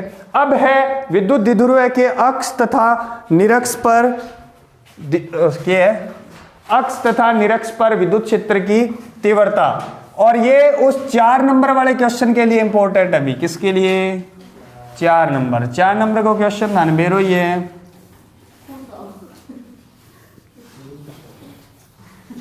4 नंबर वाला क्वेश्चन है ये। सबसे पहले अपन कहाँ बात करेंगे, इसके अक्ष पर, कहाँ, अक्ष पर, और फिर निरक्ष पर। बस तो वेरी इंपॉर्टेंट पढ़ ले यार, इतनी देर में लिख है वेरी इंपॉर्टेंट लिखूंगी मैं। आवाज आ रही है, माइक में आवाज आ रही है, लोगों को भी लगेगा कि ये सेटअप है टीचर की, मतलब कोई इज्जत ही कौन करे। हिप इना दो। क्या है विद्युत द्विध्रुव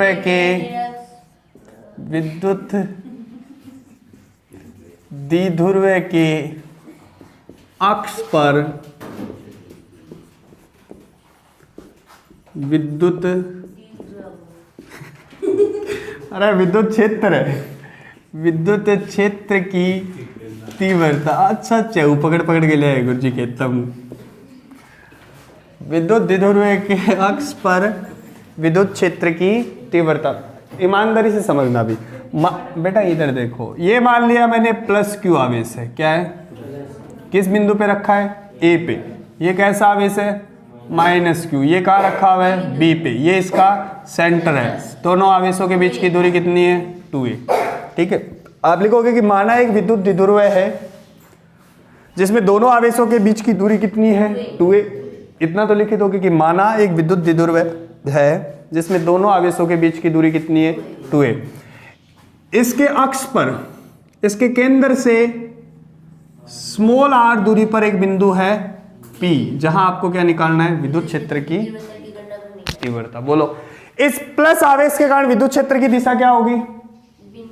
इधर होगी। बोलो, E प्लस क्यू। ध्यान से सुनना बेटा, इस प्लस आवेश के कारण यहां विद्युत क्षेत्र की दिशा होगी ये। द्विध्रुव आघूर्ण की दिशा किधर है? माइनस से प्लस की ओर। क्या ये इसके अपोजिट डायरेक्शन में है? तो क्या इसके आगे मैं माइनस पी कैप लिखूंगा? अरे बोलो, अरे बोल जाओ। हाँ, और इस ऋणात्मक आवेश के कारण इस बिंदु पर विद्युत क्षेत्र की दिशा जो होगी वो इधर होगी। बोलो, ठीक है। यहां लिख रहा हूं धनात्मक आवेश के कारण, ये बिंदु P है। यहां लिख रहा हूं धनात्मक आवेश के कारण, धनात्मक आवेश के कारण, बेटा रुक जाए, के कारण बिंदु P पर विद्युत क्षेत्र E प्लस क्या हो जाएगा? ये K Q और बीच की दूरी कितनी है? AP का स्क्वायर। क्या है? AP का स्क्वायर। बोलो, क्या इसके आगे मैं माइनस पी कैप लिख दूं? माइनस पी कैप क्यों आया? क्योंकि इसकी दिशा देखो विद्युत क्षेत्र की इधर है, प्लस से माइनस की ओर, जबकि द्विध्रुव आघूर्ण होता है माइनस से प्लस की ओर। तो क्या लिख दो कि नीचे माइनस पी कैप जो है वो एक इकाई सदिश है जिसकी दिशा क्या होगी? प्लस से माइनस की ओर। फिर लिखोगे ऋणात्मक आवेश के कारण, ऋणात्मक आवेश के कारण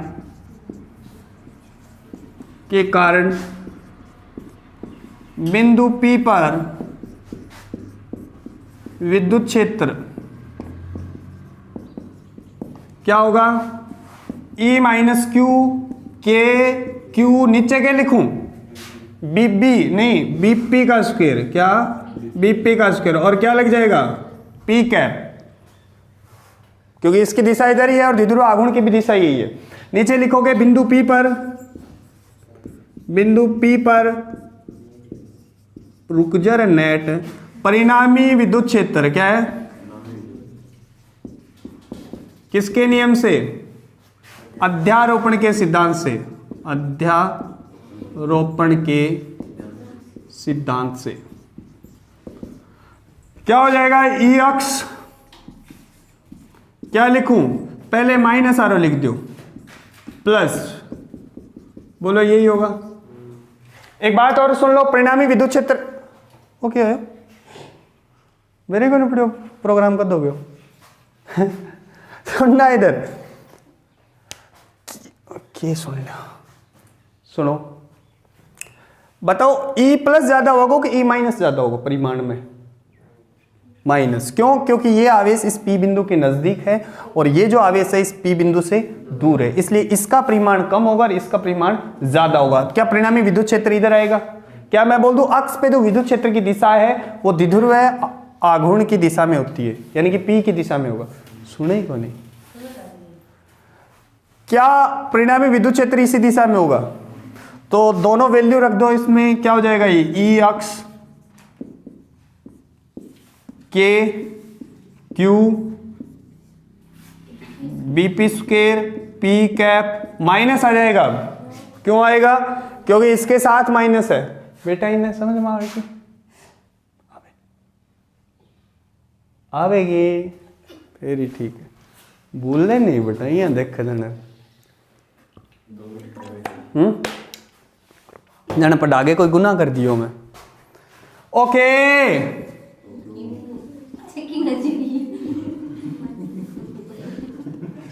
यही होगा। कॉमन ले लो, के ले लो, क्यू ले लो और पी ले लो, ये तीनों चीजें कॉमन ले लो भाई साहब। तो देखो कॉमन ले लो, बाद में साफ कराओ। ओके ओ एक्स कॉमन ले लो, के क्यू पी नहीं पी कैप, अंदर क्या बचेगा 1/बीपी स्क्वायर माइनस 1/एपी स्क्वायर। अरे बोलो चित्रानुसार अटके लिखोगा, चित्रानुसार एपी बराबर क्या हो जाएगा है एपी, ओ आर है ओ ए है, बोलो क्या लिख दूं? अरे रुको, क्या लिख दूं? सी पी प्लस ए सी, अरे लिख दूं के आर प्लस ए, बोलो। इसी प्रकार बीपी क्या हो जाएगा? ये टोटल है आर, इसमें से ये कम कर लो, डायरेक्ट लिख रहा हूं आर माइनस ए, दोनों वैल्यू यहां पुट दे, दिखाएगा एड तक।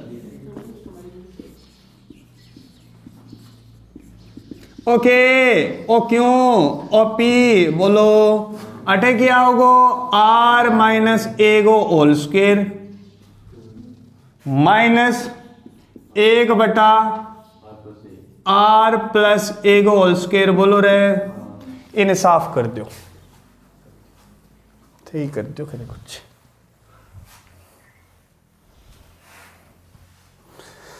सुनो ई एक्स ओके ओ क्यों ओ पी कैप, बोलो अटू लघुत्तम क्या होगा? देखो R minus A R plus A plus B A minus B, क्या हो जाएगा ये R square minus A square का होल स्क्वायर। कौन समझा? ठीक है।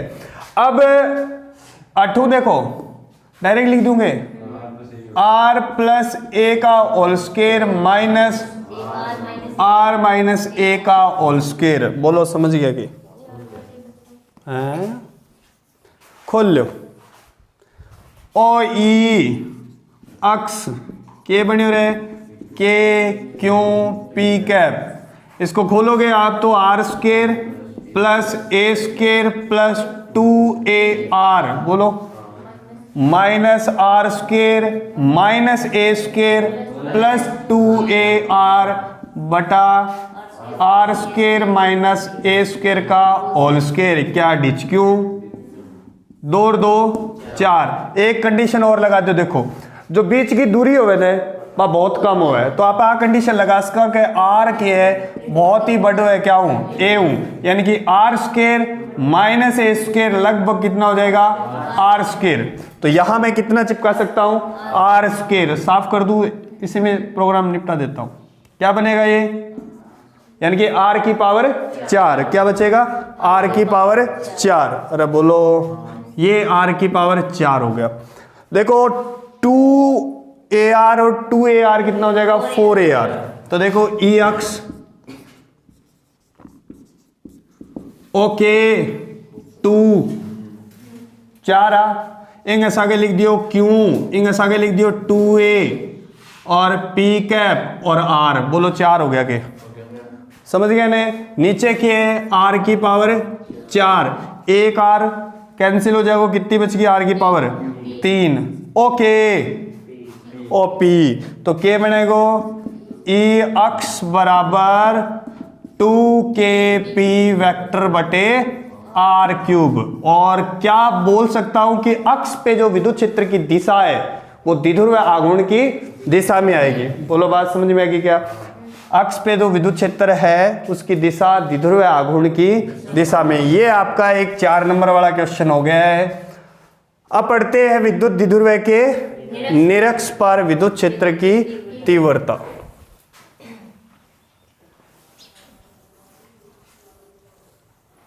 निरक्ष पर विद्युत क्षेत्र की तड़के के कर गया होगा उदाहरण और प्रश्न पीछे का छोटा बड़ा सारा प्रश्न याद होना चाहिए, ठीक है।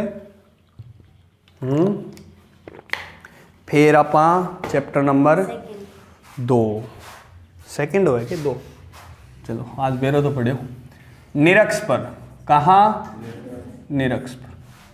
ध्यान से सुनो, मान लिया आपके पास एक विद्युत द्विध्रुव है, क्या है? ये प्लस और ये माइनस। जब आप डायग्राम बनाओ तो ये दूरी कम रखना, क्योंकि अपन कंडीशन लगाते हैं वो कदे इन तो बना दियो इतो लंबो और अठे सी छोटो सो बना दियो, कई चाहू हो ऐसा कैसे सही है के सूते पैरी आँख खुली है तो ये झपका मारे नींद का। मैं इन्हें देखूं तो 10 मिनट की खींच दी होगी, नहीं जगा रहे बिन जागते है कि वो देख सूते पड़े बेटा। हमारा एक विद्युत द्विध्रुव है जिसमें दोनों आवेशों के बीच की दूरी कितनी है? 2a। इसके सेंटर से इसके निरक्ष पर r दूरी पर, और थोड़ा ज्यादा बनाना है समझ में, मैं बनाऊंगा तो ऊपर दीवार तक पूछ जाऊंगा, फर्क समझ तो गया ही होगा थे। ओपी आ दूरी मान ली मैं कितनी, तो आल आल 2 बार आल बना के उल्टे बोले यार, ये तो यार दोनों दूरी एल मान सकता हूं। क्या प्लस आवेश के कारण इस बिंदु पर विद्युत क्षेत्र की दिशा होगी इधर? बोलो भाई। इस माइनस आवेश के कारण विद्युत क्षेत्र की दिशा होगी इधर, समझ गया? ये थीटा, ये भी कैसा? थीटा। बोलो, इस डायग्राम को मैं इधर बना रहा हूं वापस, क्या अगर ये थीटा है तो ये भी थीटा होगा?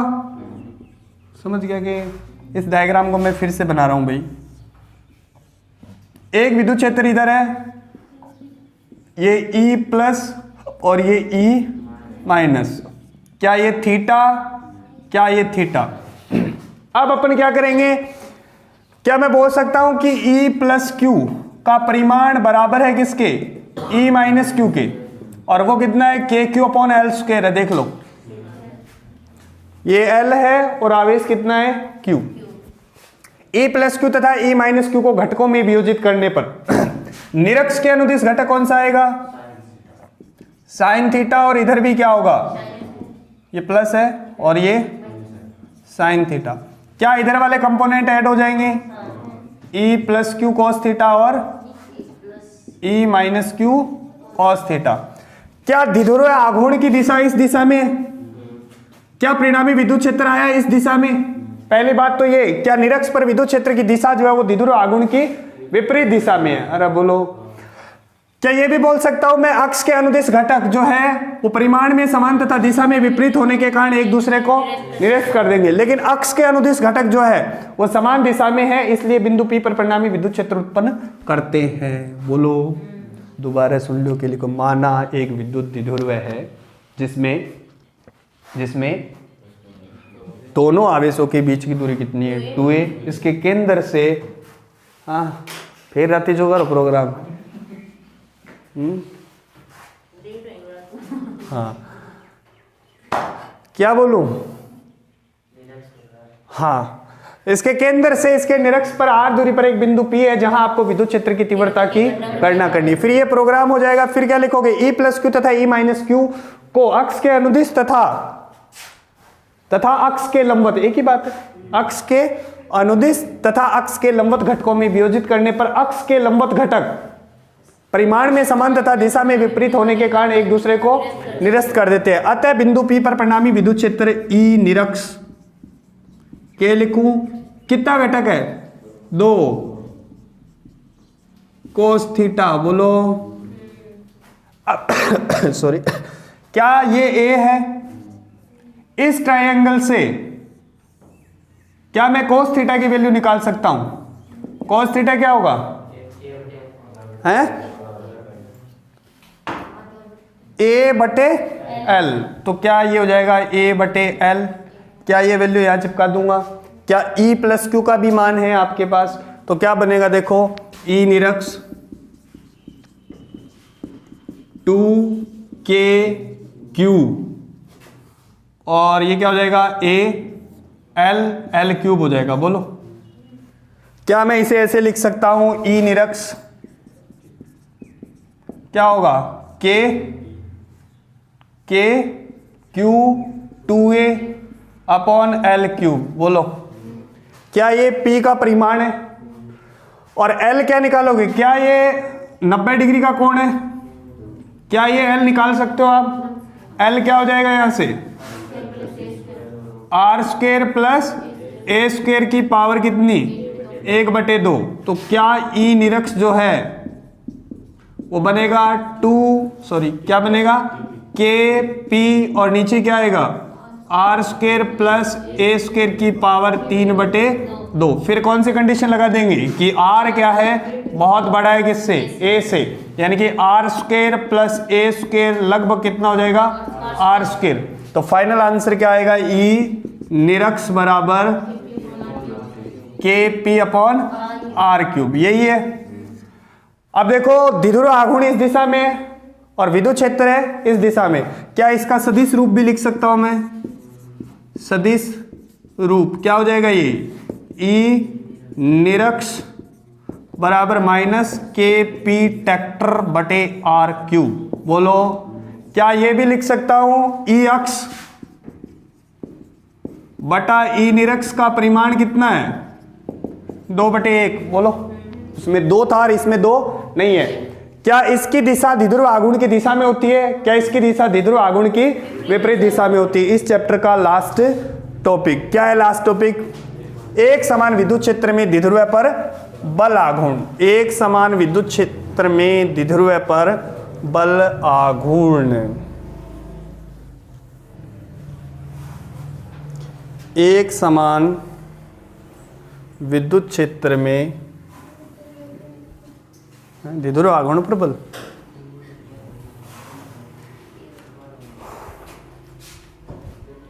कितना टाइम हो गया, 10 मिनट का प्रोग्राम हो रहा है। देखो टॉपिक क्या है, एक समान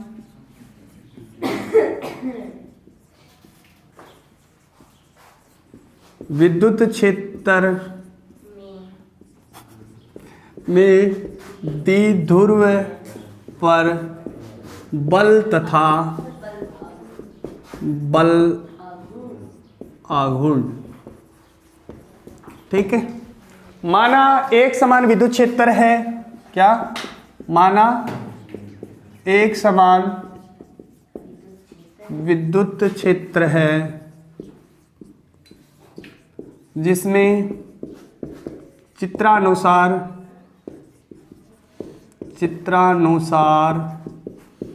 एक द्विध्रुव थीटा कोण पर रखा गया है। ठीक है, हाँ जीव तो रहे, सोनू न्यू हो रहे जाना के बोले सोनू न्यू लागे जाना, पूरा देश को बाहर सोनू पर ही है।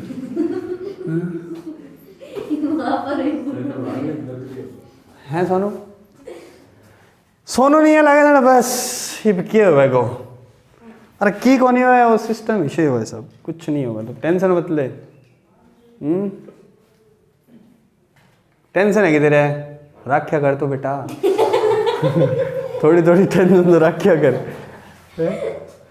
ये के जमा यार, थोड़ी बहुत तो टेंशन आदमी को होनी चाहिए। माना एक समान, ठीक है, ये प्लस और ये माइनस, ये इसका सेंटर, दोनों के बीच की दूरी कितनी है 2a, ये बिंदु A और ये बिंदु B।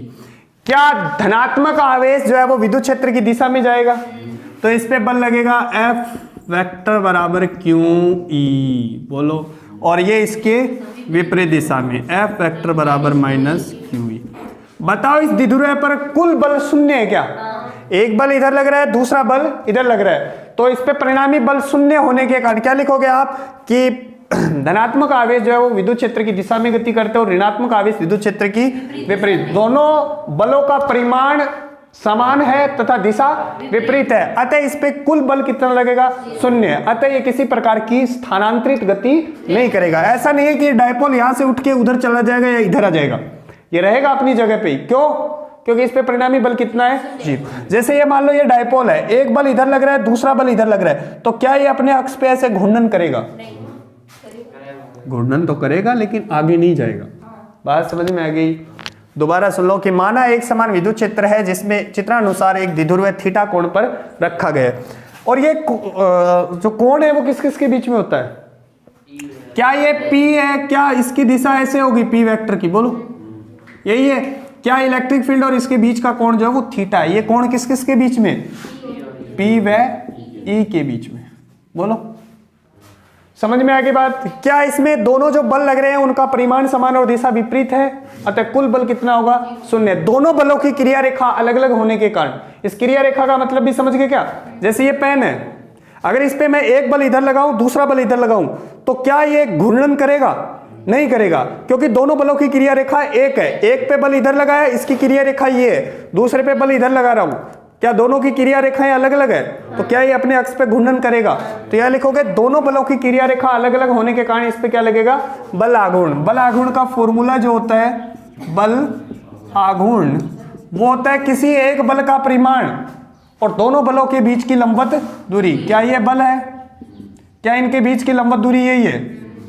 बोलो, किसी एक बल का परिमाण कितना है? Q into E। दोनों बलों के बीच की लंबवत दूरी कितनी है? BC। बोलो, कहाँ है AC? ये B पॉइंट है, ये A पॉइंट है, यही तो है। अरे यार नींद में है तो यार। अब सुन, त्रिभुज का नाम कौन सा हो जाएगा? ये थीटा है, BAC। त्रिभुज BAC में साइन थीटा बराबर क्या होगा? BC बटे AB। बोलो, BC बटे AB का मान कितना है? 2A। तो BC बराबर क्या आ जाएगा यहां से? 2A sine theta. क्या ये वैल्यू यहां पुट दूं तो क्या बनेगा? देखो, टो बराबर Q 2A, ये इस वाला 2A लिख दिया, और E और साइन थीटा। क्या ये P है? तो टो बराबर क्या हो जाएगा? PE sine theta. क्या साइन थीटा आ रहा है? इसका मतलब ये सदिश है। और ये कौन सा सदिश होता है? अक्षीय सदिश। सदिश भी दो प्रकार के होते हैं, एक तो ध्रुवीय सदिश और एक अक्षीय सदिश। ये कौन सा सदिश है? अक्षीय सदिश है। बहुत दुखने लगे गए तेरा, और मैं सुबह बकने लग रही हूँ, मेरी कोई असर को नहीं। वो न्यू लगावा काना मांगली ना सुन मेरो कह जाए, काना मांगली फंसा रखी है, सुन नहीं कौन लग रहे हो तू तो यहाँ करे कि सिर दुख है तो के दुख है? अच्छा जाऊ है यार, गाना सुन तो इन P क्रॉस E वेक्टर। बोलो यही होगा क्या? ठीक है, ठीक है, सुनना इधर। हाँ, खुश हो गया मुकेश के गीस हो गल गया और समझ गए के? बोर्ड पर बुलाऊंगा लास्ट में, करके दिखाऊंगा तू डेरिवेशन। कोई बात नहीं। इधर देखो, केस फर्स्ट, अगर थीटा कितना हो? 0 डिग्री, इसे बोलते हैं बेटा स्थायी संतुलन की अवस्था। क्या है? स्थायी संतुलन की अवस्था। ठीक है, स्थायी संतुलन मान लिया ये इलेक्ट्रिक फील्ड है। ये क्या है? इलेक्ट्रिक फील्ड है, और यहां माइनस आवेश है और यहां प्लस आवेश है। क्या द्विध्रुव आघूर्ण इसी दिशा में होगा? दोनों के बीच का कोण कितना है? 0 डिग्री। क्या इस कंडीशन में बल आघूर्ण 0 होगा? क्योंकि साइन 0 का मान कितना? 0। केस नंबर 2, थीटा बराबर कितना हो जाए? 180 डिग्री। तो इसे बोलते हैं अस्थायी संतुलन की अवस्था। अस्थायी संतुलन की अवस्था, तो इस कंडीशन में थीटा तो कितना हो जाएगा, वो भी 0 हो जाएगा, वो भी क्या होगा 0, क्योंकि साइन 180 का मान कितना होता है 0 होता है। अरे पल्ले पड़ गई बात। आपसे वो ऐसे पूछेगा स्थायी संतुलन की अवस्था में बल आघूर्ण कितना होता है 0, और अधिकतम कब होगा, जब थीटा कितना हो 90 डिग्री, तो उस कंडीशन में टो मैक्सिमम हो जाएगा और वो किसके बराबर होगा, पीई के बराबर। बोलो। इसी के साथ ही आपका चैप्टर समाप्त हो गया है। इस वीडियो को ज़्यादा से ज़्यादा शेयर करें, लाइक करें। ओके, धन्यवाद।